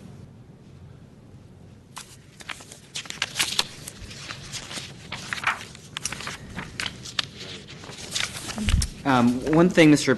Pilpel raised that about contractors, I think maybe that's something, Ms. Powell, I don't know what you were going to say, but I was going to say maybe that could be something raised, addressed by regulation if we do get this implemented, but it sounded like you may have had a suggestion. Well, I think Mr. Pilpel's point or question about the different phrasing under Section 4100 versus Section 4105 is certainly language that may need to evolve, but there was a distinction to be made behind that language. In 4100, starting on line 17, these are the findings that say the chapter protects those, including contractors operating within the scope of a contract. So the protection is to those who are operating within the scope of the contract they have with the city and county. Then when you read Section 4105, this speaks to improper government activity, and so it uses the phrase with regard to contracts, when somebody files a complaint alleging improper activity by somebody, we use the language here, operating, employer, contractor operating pursuant to a contract with the county. So it uses, instead of operating within the scope of, changes to operating pursuant to a contract, because presumably operating within the scope of a contract does not involve improper governmental activity. Yeah. So it's a minor distinction, again, one that could be lost and could be tweaked as we go forward, but I think there was a conscious decision at some point that those were different things. Mr. Pilpel, if it makes you feel better, I asked the same question, so I got that answer, which was I thought was satisfactory. How about the insertion of the word employees? You know, again, I should defer to the executive director, but it was starting to get pretty wordy. Right. You have employee right before the or in contractor, and so, you know, hopefully that's something that we can address by regulation, but. I would agree. I think it is the intent, as I understood it, to include individuals who work as a contractor or work for the employer who's a contractor, not just the entity itself. I would call the question. All in favor? Aye. Opposed? Motion is carried Bye-bye, person unanimously. All right, turning to item number 6. Item 7? Item number 7. 7. Discussion and possible action on items for a future meeting. Are there any suggestions? Mr. Keene? Yeah, Commissioner Chair, some hopefully will recall that last year you appointed me as a committee of one to try and rewrite Prop J, which had been pretty much taken out by the Board of Supervisors. Pursuant to that, we came back with one part of it for the ballot last year, Proposition C, and it went forward. I have now, with the help of a number of people from Friends of Ethics and the grand jury, a proposed draft of the restoration of Prop J that I will be submitting to you, Mr. Chair, just by mail within the next, by email within the next few days, and with a copy to Ms. Pelham and to the city attorney for some individual vetting so we can get into the process. It's unlikely, given what we saw last year, that since there's so much involved, that we'd be able to do anything for the ballot this year. But it's possible. I think it's unlikely. But I wanted to get that process started, that it has been rewritten. So I'll be sending that to you and to the three of you within the next week or so. And so hopefully at some point we'll get the vetting of that. Great. And I want to thank the Friends of Ethics and also the members of the Civil Grand Jury for the help on that. They've been great on it in terms of the writing of it, and also, in particular, Oliver Luby. Any other suggestions for additions to the agenda? Public comment for suggestions? Yes, Charlie Marsteller, Friends of Ethics.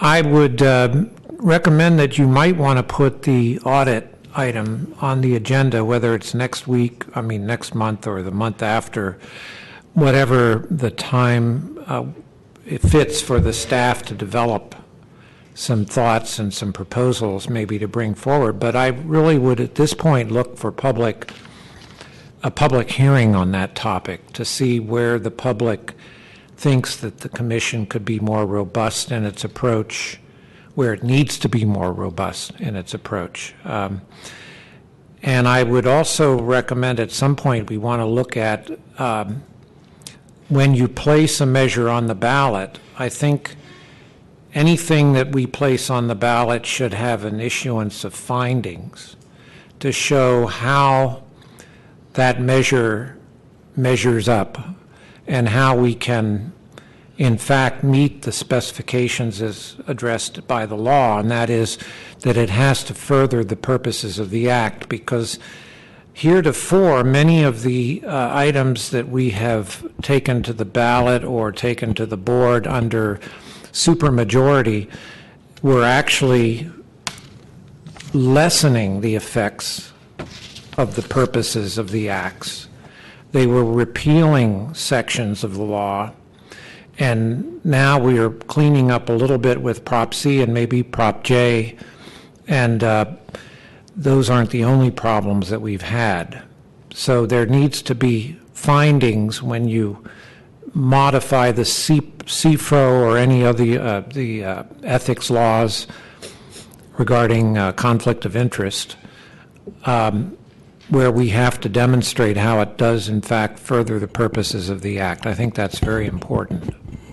Thank you. Commissioners, Ray Hartz, Director, San Francisco Open Government. And I agree with the prior speaker. This is a perfect opportunity to put up or shut up. You had all these concerns about procedure and fair notice and all this other stuff. So put on the agenda for the next time consideration as to whether a special audit should be ordered on Mayor Lee, Ed Lee for Mayor 2015, and acted as a special audit. Now, you said, either nothing or you sat there and equivocated and temporized and all this other thing. Here's a perfect place to put it. Not too surprisingly, this is the only item on the agenda of which I approve. It gives an opportunity, underlined, for any member of the commission to place items on the agenda for consideration. I do wonder whether anyone will choose to exercise the opportunity, and if they do, whether they will be actually allowed to place the item on the agenda, or whether you will all vote not to do it. As far as the public is able to understand, these agendas are formulated in secret by the Ethics Commission Chair and the Ethics Commission staff, in some cases to hide their purposes from the public. From my experience, the leadership and staff of the Ethics Commission operate entirely outside the public view. We hear only what the executive director cares to tell us, and we never hear anything bad. There are never any problems. Nothing that needs to be fixed. Everything's fine. End of story. Whether the members of this commission, either individually or collectively, choose to dare, quote, bite the hand that feeds them, unquote, only time will tell. Myself, I see absolutely nothing in the history of this commission to indicate the possibility, let alone the probability, this will happen. You are here to protect the city against us. You are here to enable them to do whatever they want without regard to the law, to the regulations, to fairness, to equity, to anything. And the reason I can say that is because you never do anything otherwise. You always let them off the hook. Even after you went all through what you did, the Dorman Strong with Supervisor Farrell, what did it come down to? Authorize the chair to go back and make a backroom deal with somebody based on God only knows what. Even after that discussion was over, the public still didn't know why it was even on the agenda. And you know that. Thank you. David Pilpel, speaking as an individual. The next item has some information about the summary of pending formal complaints before the Commission.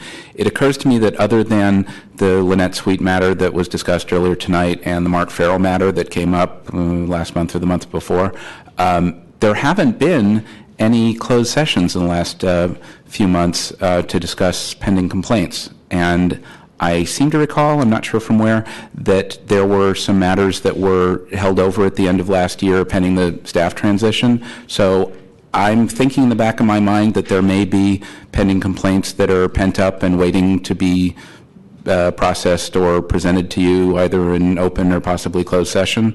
I hope so. It would be nice to reduce this backlog. So just in terms of items for future agendas, if there are complaint matters that can be scheduled, I think that would be to the good. I also thought that there was going to be a discussion about sort of overhauling the investigation and enforcement program with different letters to complainants notifying them that something's been received, that things are pending. I thought there was a whole package that former Acting Director Minardi had worked on but had not yet gotten to the point of getting out there. So I'm hoping that all of that comes to you in the fullness of time in the next few meetings. I think that would be to the good. Unfortunately, there might be a referral from the Sunshine Ordinance Task Force, but we'll see what happens at our next meeting about that. Thank you. I'm going to count those as comments on the next item, which is the Executive Director's report. Just a couple of brief highlights for you. The report does go into budget and staffing issues, outreach, some other activities ongoing in the office. We have been continuing to provide information to the mayor's office about the budget request. We are presenting on this Friday before the Committee on Information Technology about our electronic filing, our e-conversion filing project that we have submitted a request for. And two very helpful notes. I think we have 3 additional as-needed part-time staff resources coming on board, hopefully in the next week or so. These will be individuals who are sharing the equivalent of 2 FTEs. They will be helping at the front counter, helping with compliance assistance, because the election season is already ramping up. So we're very happy that we're, fingers crossed, that we'll be seeing those additional staffing. That will only be through June 30th. Those are existing fiscal year funds that remain in our as-needed budget. And separately, I'm also very pleased to announce and would encourage you and others to share broadly announcement of the job announcement for the Deputy Director position. That worked closely with the Department of Human Resources to get that out and around, and so that's in circulation. The deadline for applications will be April 22nd. But very excited to look forward to that process of bringing somebody into the office to assist in that capacity. The audit program, just to loop back to one question that came up earlier, the audits from the last election cycle, the pre-2015 audits, as of mid-month, those audits were in final supervisory review. And so we look forward to having those out the door to committees for comment and then finalized in the coming month or so. And lastly, as a reminder to you and others who might be viewing or listening, April 1st deadline for statements of economic interest are due this Friday. Elected officials, board and commission members, and department heads are all required under city regulations to file their statements online using our very cool statement of economic interest filing system. And we have staff at the ready to assist with anybody's needs. So as of today, I believe we're at 49.29% filing electronically, so we have over half of that electronic filing community to go and get them across the finish line by April 1st.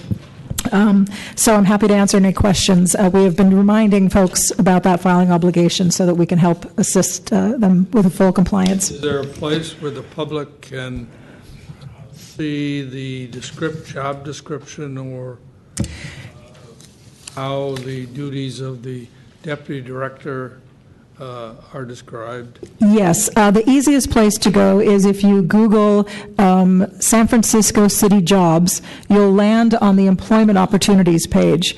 And I understand it might be one of their featured positions, but if not, search under Ethics Department, and it will show up. It is Deputy Director, and the position was listed on Friday. So the Job Apps page is what it's known as, but it's the Employment Opportunities page with the City of San Francisco. Thank you.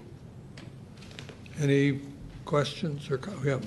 Mr. Chair, I'd like to just say in response to the Executive Director's report to us, how impressed I am by her and by the job that she's done. I mean, she's moved into this position just seamlessly, so well, picking up on an enormous number of things.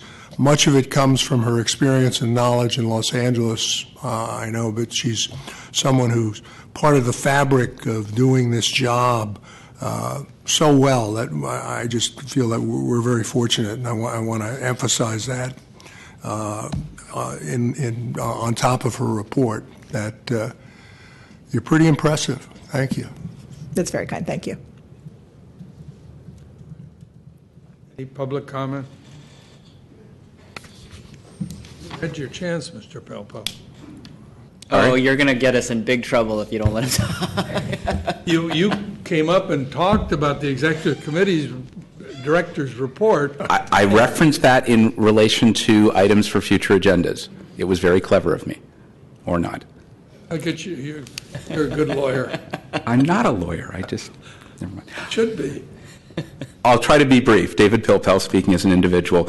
Just two items in here, actually, again, related to future items. There used to be a chart that we see every few months, and then it disappears and comes back. If that chart of future activities for the next few months and policy initiatives and all that could just be made a regular attachment to the ED's report, then I wouldn't have to keep saying this, and I would love it. And you can update it as you need, but then we would sort of know what's in the out months. And then the other point on the revenues report, that shows that the receipts for the current fiscal year are way above the budgeted amount. I think that money goes into the general fund, but perhaps in discussions with the mayor's office, if there's a way to recapture some of that for the as-needed staff or other initiatives for the rest of the fiscal year, or other purposes, that would be nice. I mean, for whatever reason, there are lots more lobbyists who are reporting than was budgeted, and it would be nice if those resources could, which are small in the grand scheme for the city, but large for the commission, if that could help with some of the staffing needs. Thanks. Thank you.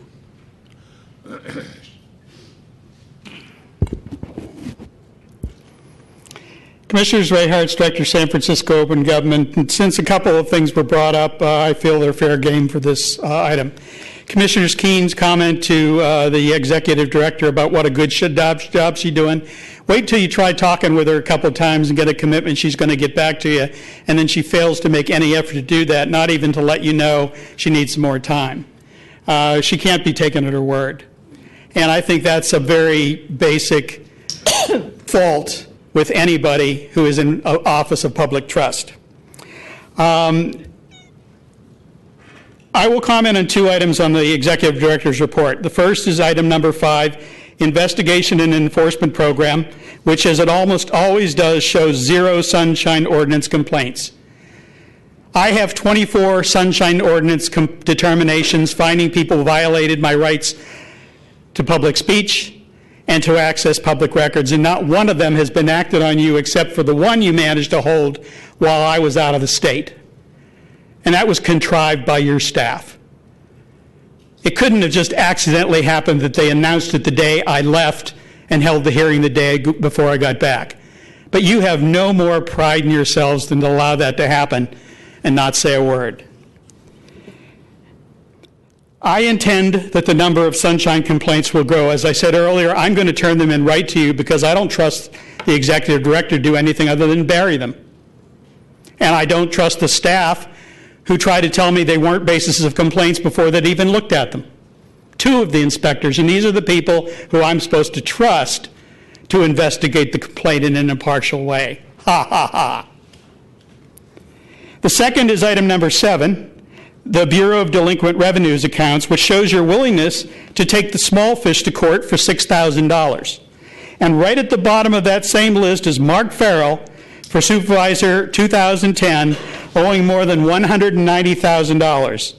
Dealing with that item has become a matter of a backroom deal This Ethics Commission has, to all appearances, authorized Commissioner Rennie to, quote, deal with it, unquote. Using the power entrusted to you by San Franciscans, you have decided to abuse that power by going after the little fish while placating the whales. It is a little surprise that few people attend these public meetings, as it becomes nauseating to watch such an abuse of power. And if you think tonight has been an exception, stand by. You see these 150-word summaries? I put them in there so when I say these things, they're in the record. And 2 years or 3 years down the road, like I can with the Library Commission, I can point out to them that I told them something was immoral, illegal, unlawful, and they ignored it. Thank you. Thank you for speaking immediately when my time runs out. You are the most unfair person, and the Good Government Guide says you have to at least give the appearance of being fair. You don't even try. You think it's a big joke. Next item is approval of the draft minutes for January 25th, 2016 and February 29th, 2016. Commissioners have any comments or suggested changes? Move approval. Second. Any public comment?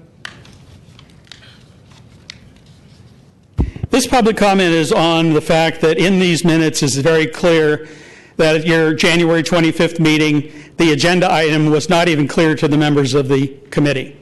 And as I have said before, it is supposed to be clear to any member of the public of average intelligence what is being contemplated. Attaching a bunch of documents, but failing to say what those documents are even on there for, was outrageous. And your own members even found that it was unacceptable. You like to hide things, and you like to do it in such a way that people won't know what is actually being considered. And very frankly, I think that goes down to the leadership, which is why I spoke against Commissioner Rennie being reappointed.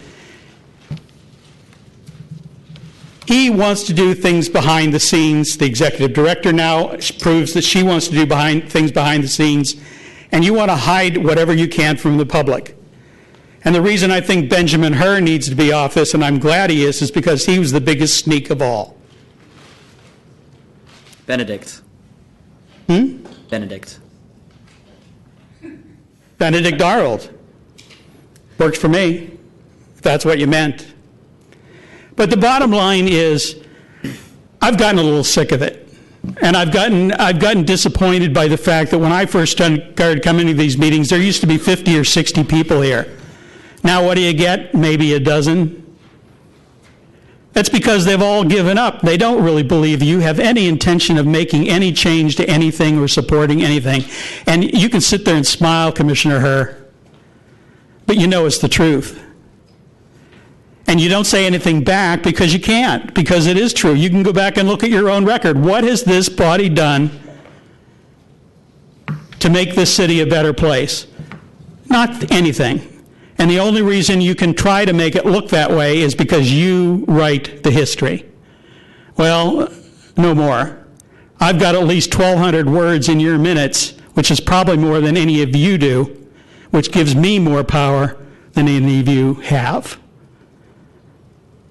I would be publicly embarrassed. If I was going to serve on a board or commission, I would want to have one term where I manage to actually get something meaningful done, rather than what you guys do, which is have 2-3 terms and get nothing done. Make no change for the better. Rearrange the deck chairs on the Titanic and simply rewrite the rules, which you know in your heart and in your soul you have absolutely no ability or willingness or integrity to enforce. I can't think of a single person who's been punished by you in all the time I've been coming here that would have had any effect on bettering city government. Now that you've sat down, thank you. Do I hear a motion to adjourn? No, we have got to approve the minutes. There's outstanding motion to approve the minutes, which has been seconded. All in favor? Aye. Opposed? They're approved 5-0. I'll entertain a motion to adjourn. So moved. Second. All in favor? Aye.